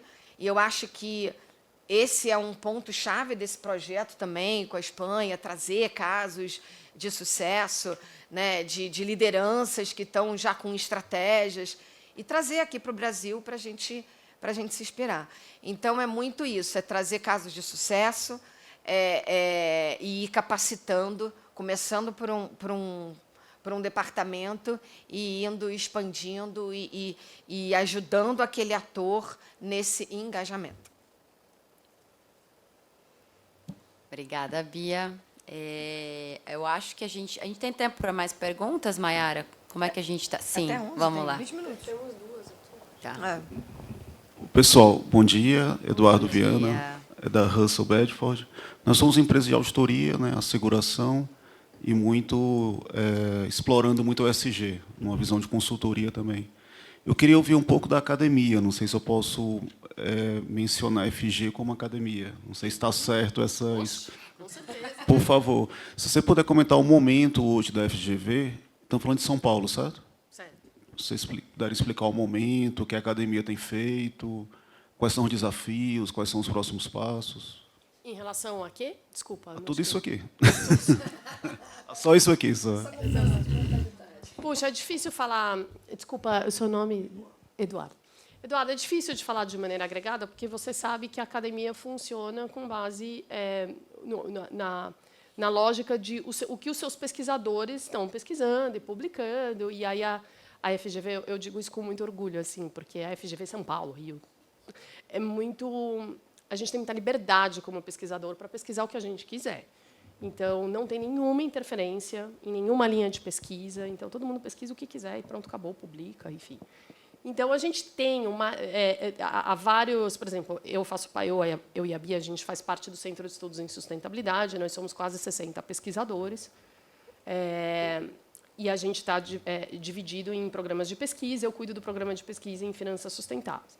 Então, dentro do Centro de Estudos em Sustentabilidade, a gente tem 60 pesquisadores pesquisando muita coisa. Economia circular não é, curiosamente, uma das nossas áreas de concentração de pesquisa, mas dentro da FGV, a gente tem vários outros centros e vários outros departamentos dentro da própria Escola de Administração, que é quem olha para a economia circular, que estão pesquisando muita coisa em economia circular. Mas, desculpe, eu estou com uma faringite que me ama, entendeu? Assim, infinita, exato. Agora, eu acho que a academia brasileira, em geral, eu sei porque eu sou revisora, parecerista de vários artigos, e eu recebo muita coisa de economia circular. Então, eu acho que esse é um tema que tem crescido o interesse de publicação no Brasil, o que é ótimo, porque a gente precisa produzir ciência no Brasil. Porque a gente tem desafios, eu vejo isso em várias áreas da sustentabilidade, carbono, por exemplo, para pegar outro exemplo. Muitas vezes a gente vai discutir estudos que são feitos e que podem pautar a política pública. Por exemplo, na Europa, muito da política pública é pautada pela pesquisa, né? Só que a pesquisa que é produzida na Europa, e está certo, está certo. Mas a gente também precisa produzir pesquisa aqui para a realidade brasileira, com os desafios brasileiros. Então, a gente precisa produzir ciência no Brasil para nos amparar também na política pública, para uma política pública informada, né? Não só por ciência, não é o único elemento que precisa estar presente numa política pública. Há outros tipos de conhecimento muito importantes que precisam estar presentes. Mas ciência é um aspecto fundamental. E aí eu vou vir aqui com a minha ladainha, que eu sempre venho com essa mesma ladainha, que no Brasil a gente precisa valorizar mais pesquisa e desenvolvimento, né? Vocês vão falar, lá vem o pessoal da academia falar que precisa de P&D. Mas precisa, porque a gente, historicamente, tem investido ali em torno de 1% do PIB. E é pouco. É pouco quando a gente compara com os parceiros internacionais. Mesmo países em desenvolvimento, a gente está abaixo do que seria o ideal em termos de investimento em P&D, e P&D vai gerar inovação. Então, se a gente quer inovar, a gente precisa fazer pesquisa. E economia circular, sem dúvida nenhuma, é um tema importante, porque ele é multidisciplinar. Então, a gente vai precisar do pessoal da administração estudando os impactos sobre gestão empresarial, a gente vai precisar do pessoal da engenharia olhando materiais, enfim, realmente vai precisar dessa combinação. Mas acho que é um tema que tem gerado interesse. Queria contribuir. Agora, uma visão de empresa que ama academia. O modelo de negócio inteiro foi pautado com parcerias com a academia. Inteiro. Desde pesquisa e desenvolvimento, parte de engenharia de materiais, como desafios para estudantes para olhar a logística reversa complexa que é no Brasil, apoiando estudos científicos de professores que estavam cansados de escrever, porque escreve, não chega a lugar nenhum. Falei, não, escreve aí que a gente puxa para negócio. Então, tem para mim é um arcabouço de oportunidade de trabalhar academia no Brasil enorme, né? Você tem cientistas brilhantes, não só de engenharia, mas de tudo quanto é área, que estão, às vezes, até desanimados em continuar estudando, justamente porque estudam e a faculdade acaba engavetando, e o cara fica estudando só para contribuir para o salário mensal dele. E isso eu falo com propriedade, que eu falo com muito professor. Eu amo academia, assim. Eu acho que tem. Não, mas não é para você estar aqui, porque de fato tem muita riqueza. A gente desenvolveu uma reciclagem de fralda suja em 6 meses com uma aluna e um professor especialista em esterilização. Em 6 meses. Em esterilização. Em 6 meses. Em 6 meses. A aluna não tinha grana para pagar a mensalidade dela da faculdade, para finalizar a faculdade, a gente bancou 100% da mensalidade dela, e ela colocou o TCC dela voltada para isso, colou 2 professores especialistas em esterilização, em 6 meses achou uma possibilidade de reciclar fralda suja no Brasil. Então, isso é um dos exemplos que a gente gosta. Aí, a partir disso, você conecta, fazer modelos para captar grana grande para projetos grandes da área, está dado. Assim, eu tive essa experiência que eu fiz em Davos, 2º ano seguido, indianos saindo com chequinhos pequenos, tá, de $100 milhões. Do meu lado, uma senhora de 60 anos de idade, uma empresa chamada Industry, depois procura de indústria com árvore, trabalha com descarbonização e empreendedorismo feminino na Índia. Ela levou um chequinho de $100 milhões para fomentar o negócio dela. Só isso, só $100 milhões. Foi lá, apresentou um projeto, ela é uma professora que trabalha em empreendedorismo feminino na Índia de biomaterials. Então, ela fica fomentando mulheres que trabalham com seda, que trabalham com ou polímeros feitos de fontes renováveis. Já tinha levado 10 milhões no ano anterior para fazer o MVP dela. O MVP com 10 milhões está bom, né? E ela levou 100 milhões de um fundo inglês orientado para a Índia. Eu concordo plenamente. O mercado financeiro é muito taxado. Não, o mercado financeiro é totalmente fragmentado. Então, tem dinheiro.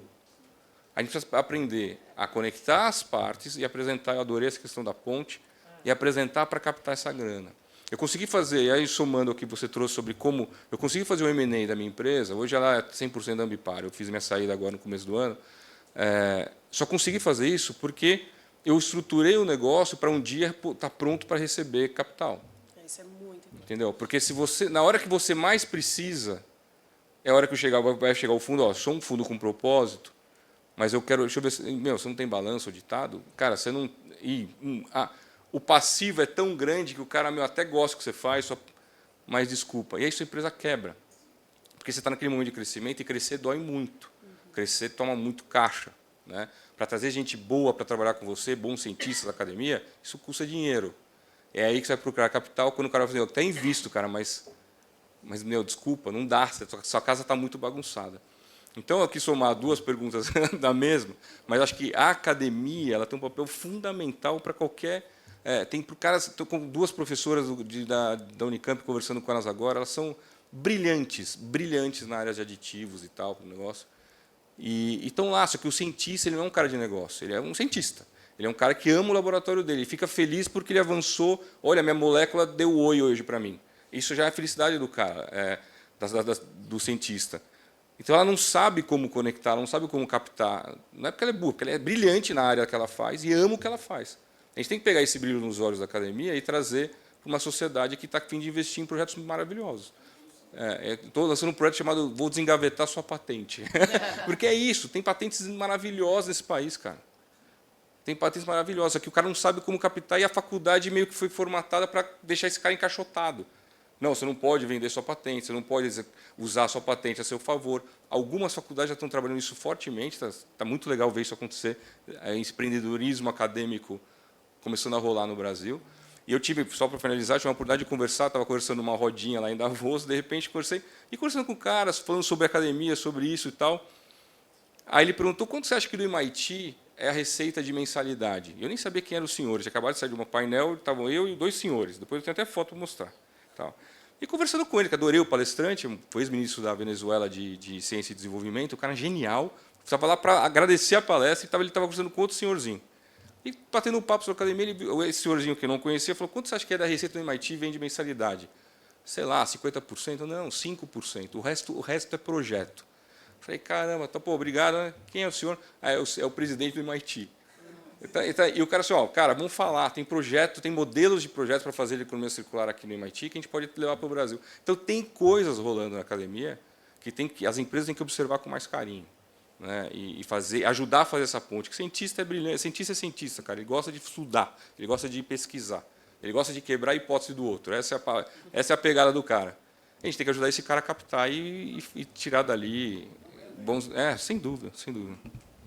Queria só fazer essa somatória. Deixa eu já. Vai, gente. Só fazer um comentário adicional. E tem um ponto que você trouxe assim meio tangente, mas que eu acho que é importante a gente reforçar também, essa descentralização da produção acadêmica do eixo Rio-São Paulo. Então, às vezes, você está olhando para um tema que envolve a Amazônia, faz sentido envolver aquela academia local que conhece aquilo como ninguém. Né? E a gente tem visto avanços muito legais fora do eixo Rio-São Paulo, inclusive no tema de economia circular. Eu queria comentar com você um ponto, talvez não muito otimista. Eu sou contador, meu nome é Gabriel Jacinto. Eu trabalho para os 2 maiores fabricantes de equipamento para reciclagem de resíduo urbano e participei de vários projetos para instalação. Infelizmente, o comentário que eu faço, posso estar errado, é que, por exemplo, o resíduo urbano tem dono no Brasil. Então, para você quebrar essa cadeia desses caminhões que estão coletando, se não houver um interesse econômico mais forte. Então, por exemplo, há 2 anos atrás, eu participei de um projeto para Paulínia, onde os recicladores que financiaram as máquinas, não foi o poder público. Porque, por exemplo, o interesse que se existe num aterro sanitário irregular, totalmente poluidor, não sei que palavra que eu vou usar, conflita com o meio acadêmico, conflita com uma política de meio ambiente de uma forma. Então, é uma pergunta talvez não muito otimista, mas eu queria que vocês comentassem essa nossa realidade tão suja, vamos falar assim, tá certo? Começo a ser muito breve e passo para os colegas. Assim, no Brasil, para você ser empresário, você tem que ser louco. Você, ainda mais na área de reciclagem, você primeiro investe, depois reza para ter um licenciamento ambiental para conseguir oferecer seus serviços. Então, assim, é um absurdo. Como é que você vai investir num equipamento que não são baratos? Não são baratos. Estou falando de milhões de dólares, muitas vezes. Aí, depois disso, que você investiu, aí você consegue começar o licenciamento ambiental do seu negócio, que pode demorar de 1 a 80 anos, depende da vontade daquele órgão, para depois começar a faturar. Então, começa por aí. Eu concordo com você. Eu trago muito minha fala otimista, porque eu sou otimista por natureza e eu acho que o mundo está muito ruim para a gente ficar toda hora falando coisa ruim. Mas obviamente que o Brasil tem grandes desafios para isso acontecer na prática. Só louco mesmo para botar grana na frente, rezar para alguém licenciar, quando não cai na corrupção de licenciamento, para só depois você começar a faturar. Então, é uma pena, porque você fica taxado a modelos antigos, você tem preguiça de continuar. Muito cara bom que desiste do negócio. Sabe uma coisa? Deixa eu voltar para o meu cantinho, deixa meu dinheiro na renda fixa, que está excelente hoje em dia. Deixa lá bonitinho, os bancos fazendo dinheiro com o meu dinheiro, eu fazendo dinheiro também. Para que eu vou já sarna para me coçar, sendo que não é uma coisa lógica? Você vai em outros países de licenciamento, você tem a lógica, o cronograma é esse, ó. Tal, você sabe como a coisa acontece. Aqui, depois do investimento, você vai ver se alguém vai te licenciar. Eu tenho um amigo que trouxe uma tecnologia patenteada do Japão, um empresário super legal de um outro setor, nada a ver. Ele comprou uma tecnologia de endereçar mercado de embalagens flexíveis, que é bem complexo o resíduo, consegue fazer um monte de coisa legal com esse material. Eu fui, comprovei, outros cientistas, outros engenheiros olharam, comprovaram. Ele está há 6 anos para licenciar. Ele não consegue agendar uma visita dos órgãos competentes para olhar o equipamento. Há 6 anos tentando ter uma visita técnica para avançar no licenciamento. O cara desse desiste, entende? O cara chega assim, sabe uma coisa? É uma realidade. O que você trouxe aqui é muito importante. Por isso que eu falei, tem o meu lado otimista, mas tem um lado real que é isso. Assim, é uma pena inovar. Voltando para a academia, cara, assim, como é que você levanta capital para o cara estudar uma coisa que nem sabe se vai dar certo? Aqui você tem que é muito padrãozinho. Quanto dá de EBITDA? Essa frase EBITDA me irrita uma profundidade tão grande. Né? Não que eu sou contra resultado, tem que ter resultado, mas isso é resultado que ele vai acontecer naturalmente se fizer um bom trabalho. Né? Mas como é que você começa um negócio de inovação falando de EBITDA, falando de balanço patrimonial dos últimos 3 anos? Cara, eu estou fundando a empresa agora. Você tem uma ideia?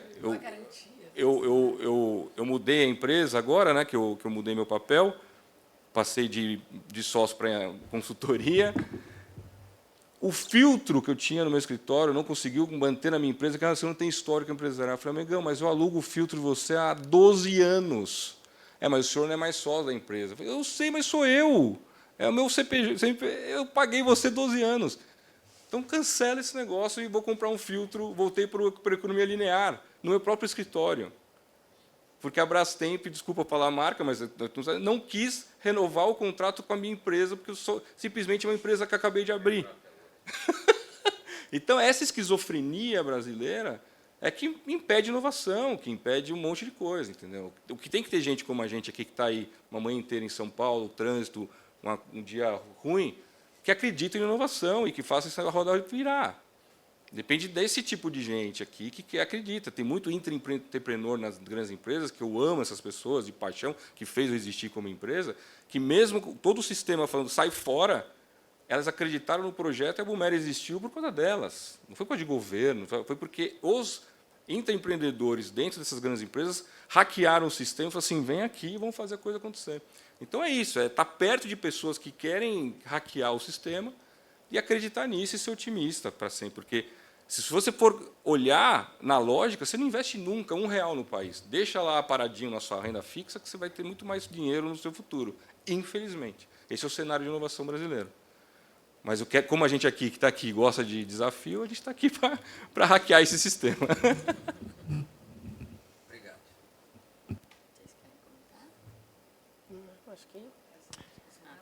Peraí.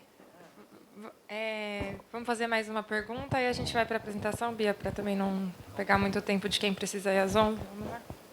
Oi. Eu sou o Flávio, da World Ads, que é uma empresa de educação.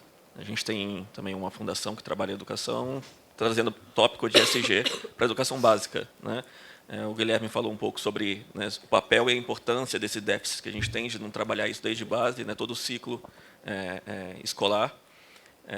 E a Bia falou bastante sobre a parte de conexão. Né? Então, minha pergunta é como que está hoje, né, a educação, principalmente de base, vou chamar, né, educação, né, fundamental, média e universitária, conectada nesse ecossistema, nesse núcleo todo, como se posiciona como um player, né, dentro desse ambiente, ou se não está posicionado, como que deveria ser?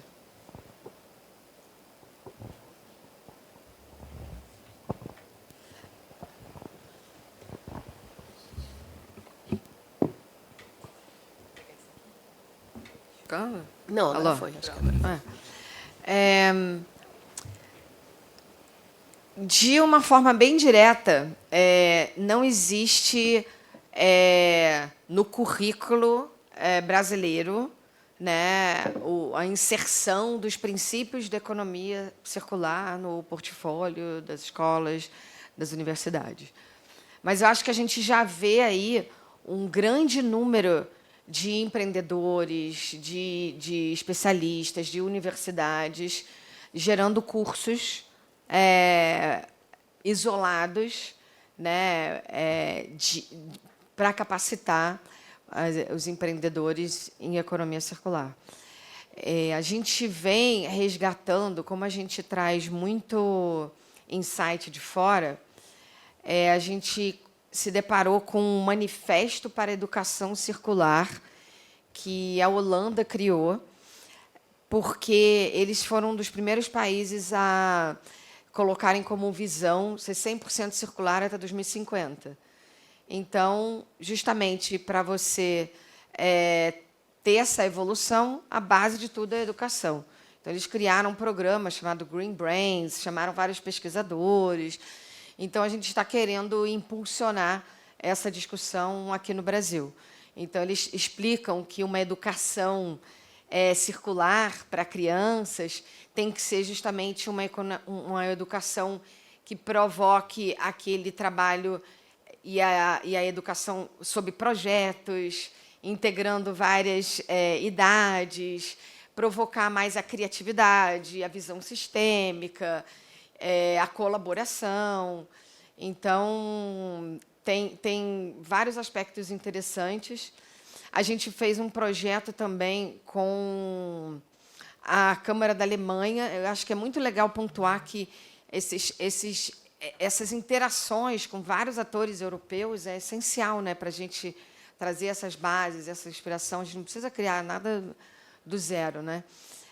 A gente fez um mapeamento no Rio de Janeiro, e foi aí que a gente identificou, validou que não tinha nada no currículo do Ministério da Educação, mas que tinham inúmeros cursos já dedicados. Então, acho que é essencial olhar não só a educação, ISG, educação para essa nova mentalidade, porque é a base de tudo, né? Criar novas lideranças com essa nova perspectiva.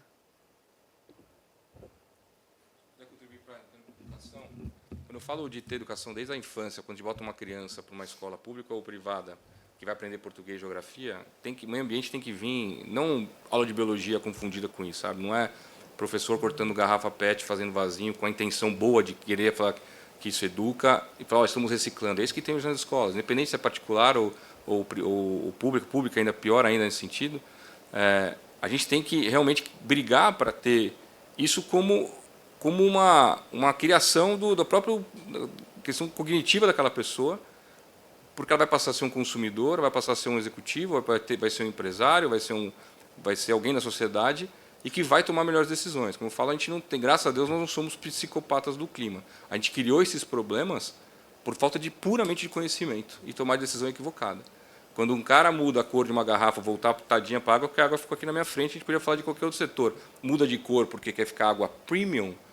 Quem tomou a decisão foi das melhores boas intenções para aquela marca, mas piorou totalmente o sistema de reciclagem que já estava funcionando muito bem. O Brasil é um dos maiores recicladores de PET do mundo, para quem quer saber. Só não recicla mais porque não volta mais, porque se voltasse tem demanda para isso. Então, a educação ela é fundamental. Aí você fala com pessoas europeias, como a Bia trouxe, cara, assim, o cara não consegue entender como é que a gente não tem coleta seletiva no nosso país. Peraí, não explica de novo. Você tem o quê? Lixão? O que é isso? Meio que parece que você está falando com ET, mas o que eu quero dizer com isso? Eles são melhores que a gente? Não. Eles, desde a infância, eles têm aula de meio ambiente. Desde a infância, eles sabem o que é uma sociedade em convívio, uma questão social. Então, de novo, não dá para comparar uma Bélgica com o Brasil, né? A Bélgica é um bairro de São Paulo, talvez, e o Brasil é um país continental com inúmeras complexidades.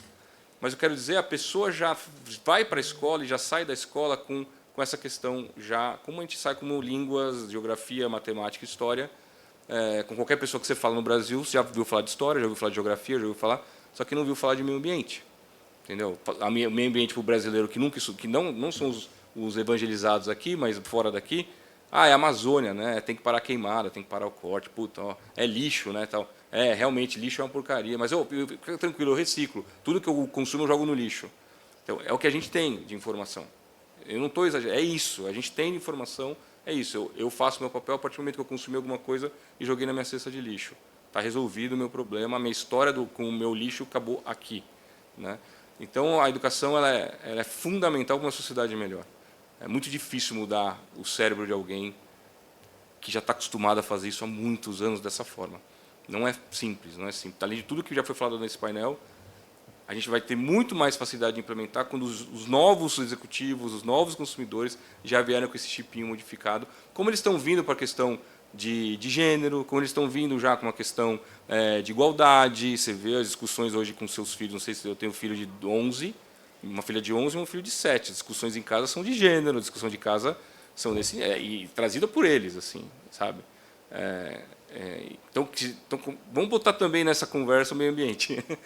O que está vindo para eles é queimada e corte de madeira, que é importante, mas não é tudo. Né? Posso só falar rapidinho de educação superior, então, né, que é o meu pedaço, e falar só sobre educação superior para a Escola de Administração e Economia.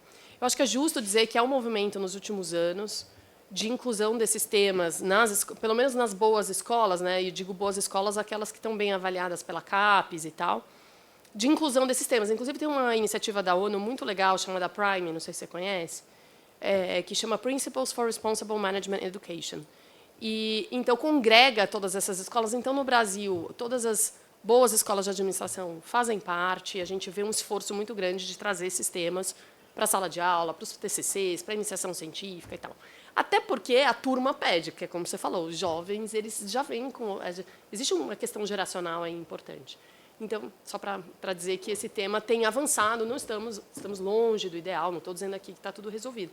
Mas acho que a gente vê, né, nos últimos anos, um avanço desse tema nas escolas de administração e economia. Obrigada. Gente, ninguém aqui do lado direito vai fazer pergunta, a gente só teve perguntas aqui do outro lado. Vamos lá. Você acha que está Contemar? Oi, gente, bom dia. Eu sou representante da empresa Contemar e pegando todas as falas, mas em especial em relação ao cenário, né, do lixo, nós somos empresa de containerização de resíduos, né?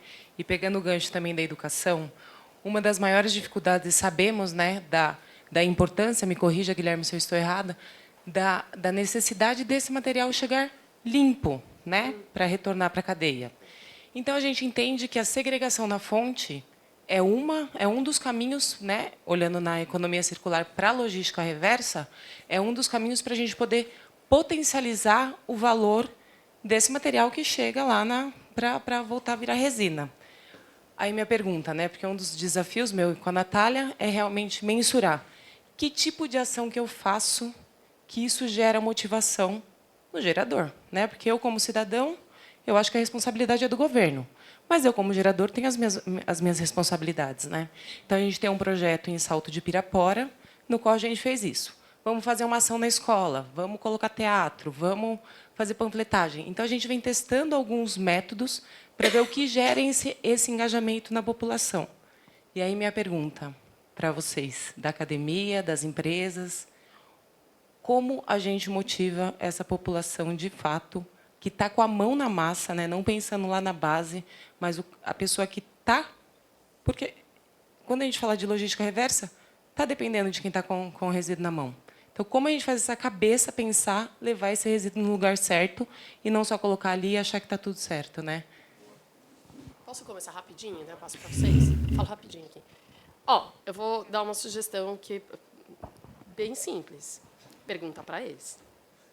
Porque, quando eu digo essa pergunta para eles, não é uma pergunta informal, mas é realmente organizar um processo de consulta, porque eu vejo que isso varia muito de comunidade para comunidade, de região para região. Então, o que eu percebo, isso eu estou falando nos meus projetos, assim, a partir da minha experiência acumulada. Muitas vezes a gente parte do nosso olhar, tem uma frase do Leonardo Boff que eu acho muito boa, que é assim, um ponto de vista é sempre uma vista a partir de um ponto. A partir do momento que você muda o ponto, muda a vista.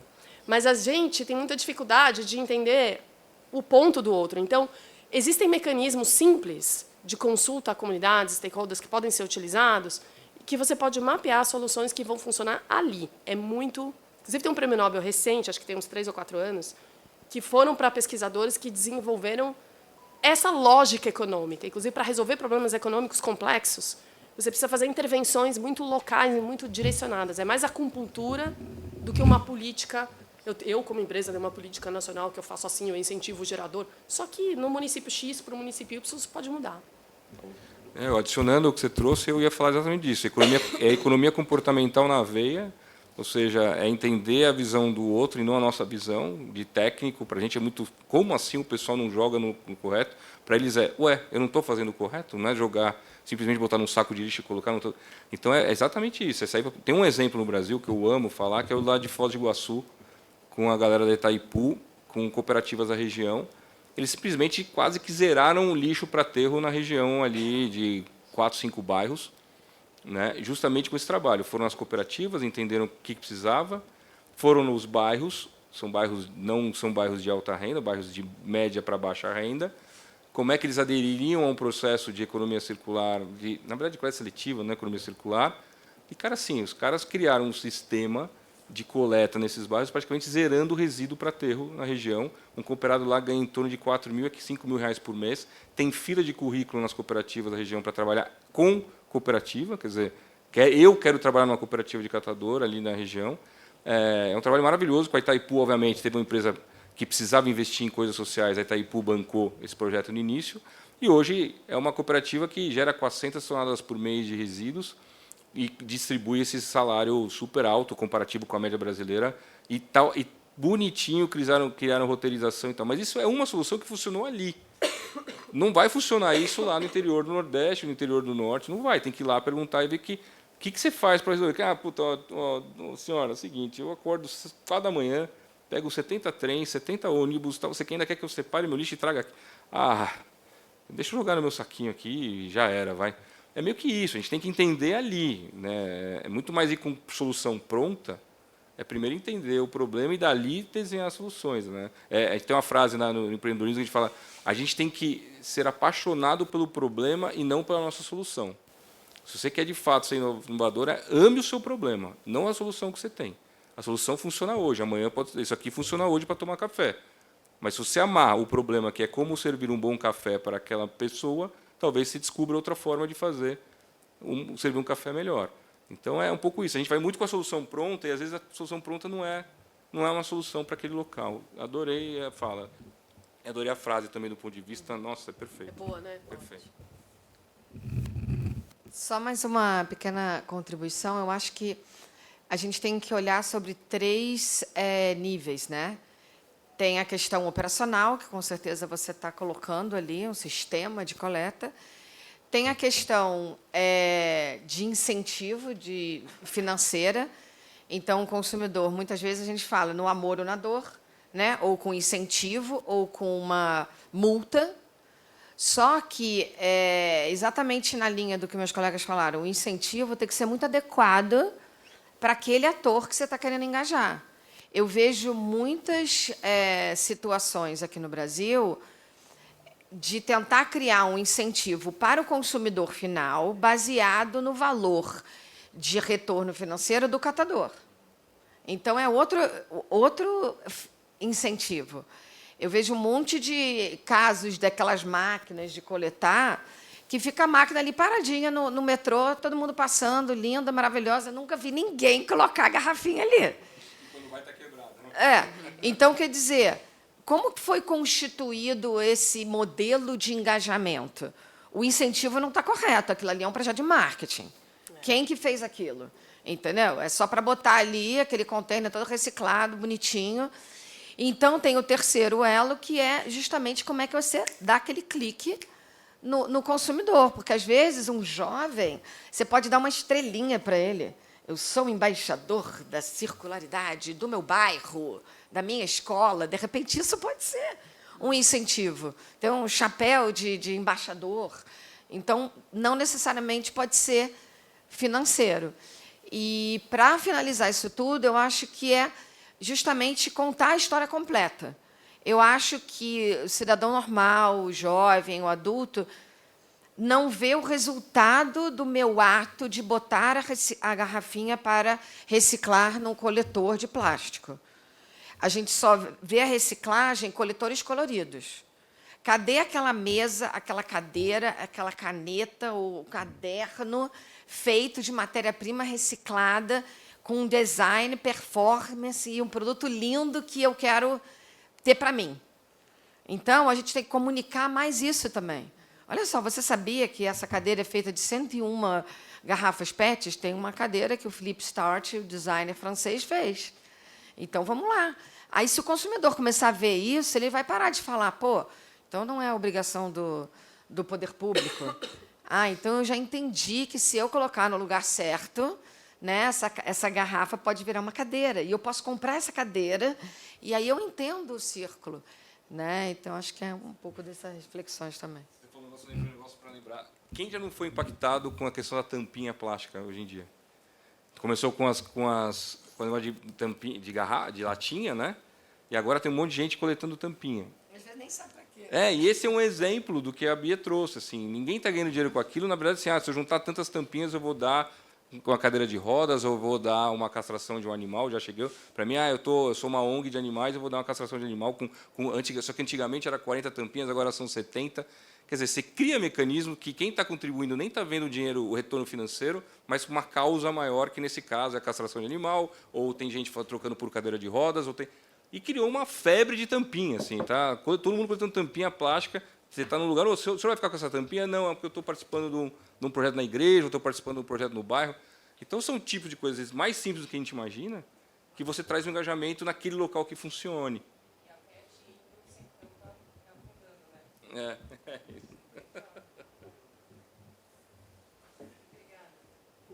Pessoal, a gente precisa finalizar aqui as perguntas e respostas. Claro, quem tiver alguma dúvida ou quiser contatar o Guilherme, as Bias ou a Annelise, a gente passa os contatos ao final também. Mas agora a gente vai receber a Bia para falar um pouquinho do projeto Ancorando Cadeias de Valores, né? Certo? E a gente vai também ter, ao final, aproximadamente mais 10, 15 minutos a gente finaliza aqui. A gente vai ter um sorteio do livro da Bia também. Aviso que, olha, já dupliquei, tripliquei meu nome aqui para ganhar. Mas, enfim, agradecer também o conteúdo, a expertise que vocês estão compartilhando com a gente. Eu ouvi vários pontos aí muito interessantes. Ao final, a gente pode conversar um pouquinho. E, então, Bia, vamos lá? Vamos lá. Obrigada, Mayara. Eu consigo projetar a apresentação? Acho o que Bruno está lá. Tá nessa. Bom, eu não enxergo direito a tela de lá, nem de óculos, mas... Não, mas tem uma identificação. Já estou tão familiarizada que eu já sei o que está escrito. Então, vamos tentar qualquer coisa eu viro. Bom, pessoal, a ideia aqui é apresentar a vocês um projeto que a gente está executando, o FGV-SES, em parceria com a Câmara de Comércio da Espanha, lá em Madrid, e a Câmara de Comércio da Espanha no Brasil, né, que hoje nos recebe tão bem aqui. E que tem como foco a economia circular. Então, é uma forma da gente dar até um pouco de concretude a mais, né, ao que foi falado, discutido aqui tão ricamente. Muito obrigada aos painelistas, foi muito bom mesmo o debate. Vamos lá. Esse projeto, o nome dele é Ancorando Cadeias de Valor Sustentáveis no Brasil, e ele é apoiado pelo programa Ao Invest Verde, da União Europeia, que tem como objetivo central promover o crescimento sustentável e a geração de empregos na América Latina. E aí a gente ficou super feliz, porque no ano passado eles selecionaram nesse componente 25 projetos, América Latina e Caribe todo, e 2 no Brasil. Então, enfim, foi muito bom para a gente, uma grande honra poder levar adiante um projeto que visa fomentar aí cadeias de valor mais sustentáveis brasileiras. Pode passar, Bruno, por favor. Acho que esse não era o slide. Misturou as apresentações. Aí, pode passar mais um, por favor. Então, qual que é o objetivo central desse projeto? Né? Promover a gestão para a sustentabilidade com foco em práticas de economia circular entre pequenas e médias empresas que sejam integrantes de cadeias de valor brasileiras. Então, a gente está trabalhando com 2 cadeias, né? Com 2 empresas âncora e suas parceiras, né? Os diferentes elos da cadeia, que são... Bruno, pode passar, por favor? Que são a Neo Energia, do Grupo Espanhol Iberdrola. Pode passar, Bruno. Que são a Neo Energia de um lado, primeira âncora, e a Telefônica Vivo do outro lado. Pode passar. E aí, por sua vez, né, a gente está trabalhando com uma média de 20 a 22 parceiros, pequenas e médias empresas, do lado de cada uma dessas âncoras. Então, do lado da Neo Energia, nós temos PMEs, eu vou passar a falar PMEs, tá, para pequenas e médias. Nós temos PMEs que são fornecedoras de serviços, aí serviços de engenharia, serviços ambientais, entre outros. E temos também fornecedoras de equipamentos que são usados na infraestrutura do setor. Então, equipamentos à base de metal, de concreto, dentre outros. E aí, do lado da Telefônica Vivo, nós temos parceiras, né, que são fornecedoras dos produtos que vão para a casa do cliente final. Então, esses produtos que a gente tem na nossa casa mesmo. Roteadores, modems, cabos de fibra ótica, etc. E temos também fornecedores de bateria. Pode passar. E aí, o projeto está estruturado em 3 grandes frentes materiais, né, frentes que têm atividades mesmo, que são essas caixinhas coloridas, e uma 4ª frente, que é essa caixinha cinza, que é transversal a todas as outras, conecta todas as outras por meio de ações de engajamento, de comunicação, por meio dos indicadores do projeto, etc. Pode passar. E aí eu só vou contar rapidamente para vocês sobre cada uma dessas frentes, para vocês conseguirem ter um contexto do projeto, mas a ideia da minha fala aqui hoje é apresentar uma frente específica, que é a caixinha vermelha, para convidá-los todos e todas a participarem dessa frente. Então, Bruno, pode passar, por favor.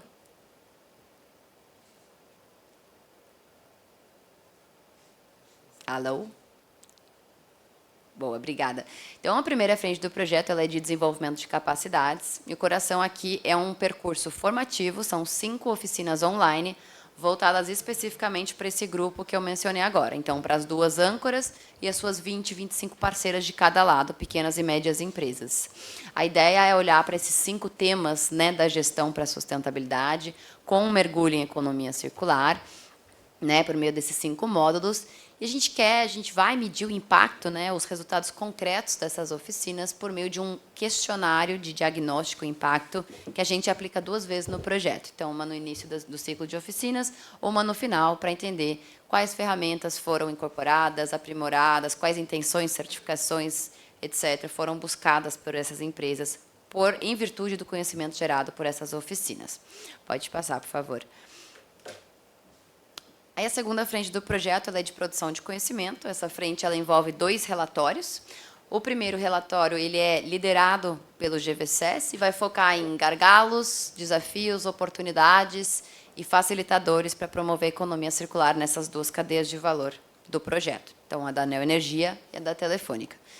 E aí, enfim, ele conta com uma metodologia bem diversificada, né, que envolve uma revisão bibliográfica, envolve entrevistas com stakeholders e envolve uma parte que eu gostaria de contar aqui para vocês, que é um mapeamento de benchmarks, de cases, né, de referências em soluções em economia circular.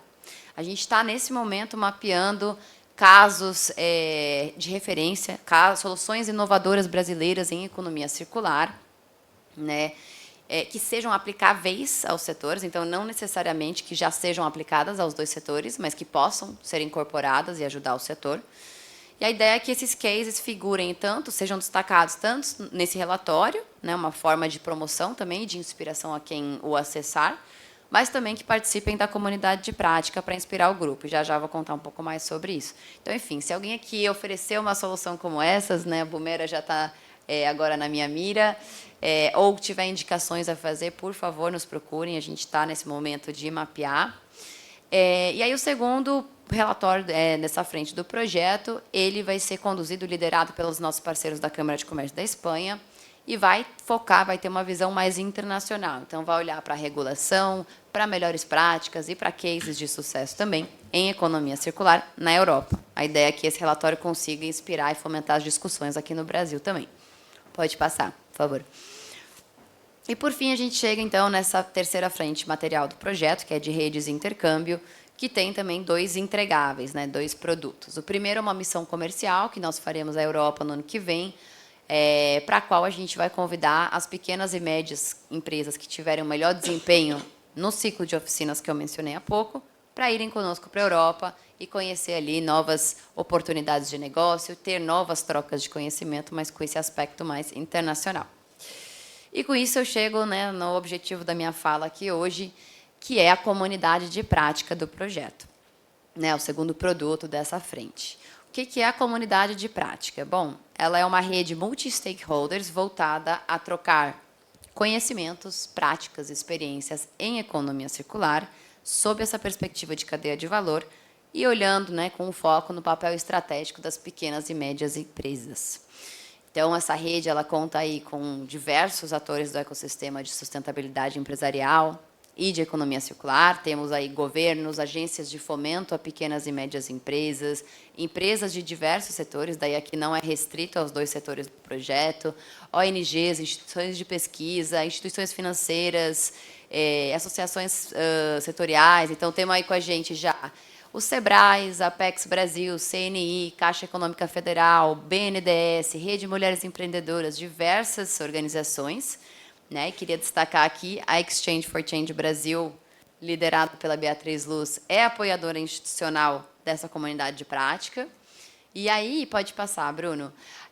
A ideia é que essa comunidade tenha 3 encontros. A gente vai se reunir em outubro, 3 encontros online de 2 horas cada. A gente vai se reunir em outubro agora, em dezembro, também desse ano, e, por fim, em abril do ano que vem, para discutir, né, economia circular sobre esses 3 temas guarda-chuva, né? Então, o primeiro encontro vai olhar para a inovação e governança, o segundo encontro vai olhar para ambiente regulatório, e, por fim, o terceiro encontro vai olhar para financiamento. Então, a gente vai contar aí com especialistas em cada um desses temas, né? Beatriz Luz é uma delas. E também a gente vai contar com esses cases que eu mencionei há pouco, né, esses cases de referência nessas temáticas para compartilhar aí suas jornadas, como é que foram, quais desafios enfrentaram e como é que solucionaram, como é que superaram esses desafios, justamente para inspirar o grupo. E aí um segundo objetivo que é super importante de destacar aqui da comunidade de prática é o fomento a novas parcerias. Então, a gente quer, né, para além da troca de conhecimentos, a gente quer conseguir observar na comunidade carências / necessidades. Então, sei lá, tem ali um grupo de 10, 15 pequenas e médias empresas levantando a dificuldade de acessar recursos financeiros ou de ter conhecimento sobre. E, do outro lado, nós temos, né, um BNDES, uma Caixa, ou mesmo um SEBRAES olhando para a capacitação, com todo um portfólio de ações e de serviços que podem vir a suprir essas carências. Então, a ideia é que a gente vá fazendo esse matchmaking, né, essa conexão de pontas em paralelo aos encontros da comunidade de prática. Pode passar, Bruno. Então, com isso, eu queria convidar a todos e a todas que estão aqui, né, para participarem dessa frente. O nosso primeiro encontro vai ser no dia 18 de outubro, das 10 ao meio-dia. É gratuita a participação. Queria já estender o convite para vocês repassarem para parceiros de vocês que entenderem que possam ter interesse, principalmente pequenos empreendimentos, né, que é o foco do projeto. A gente vai enviar link de inscrição e mais informações em breve, mas quem já souber que tem interesse de participar, quero participar, tem aí um QR Code, um linkzinho que vocês conseguem deixar para mim, só o e-mail de vocês, para eu conseguir já mandar essas informações nas próximas semanas. Então, acho que é isso. Fica o convite. Vai ser uma honra ter vocês com a gente, né, na comunidade. E também, quem tiver outras dúvidas, né, sobre o projeto, sobre a comunidade, sobre GVCS, podem nos procurar também através desse e-mail, que é o e-mail institucional do projeto. Então, acho que era isso. Maiara, super obrigada aí pelo espaço da gente apresentar a iniciativa e pela escuta de todos e todas.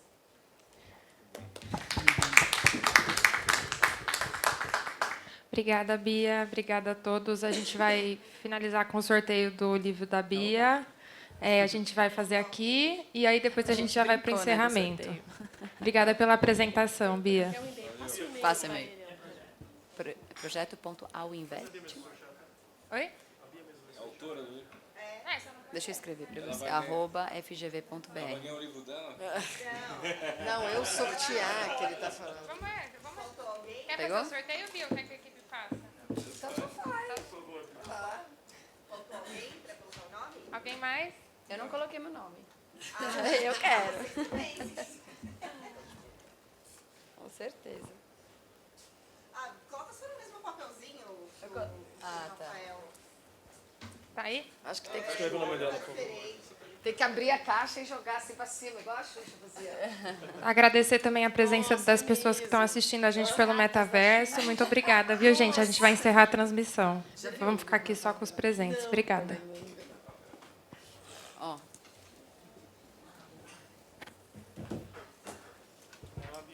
Você botou o seu, Maiara, você falou que também, ó. Eu vou até fotografar. Bom, vamos ter um lançamento em breve aqui em São Paulo.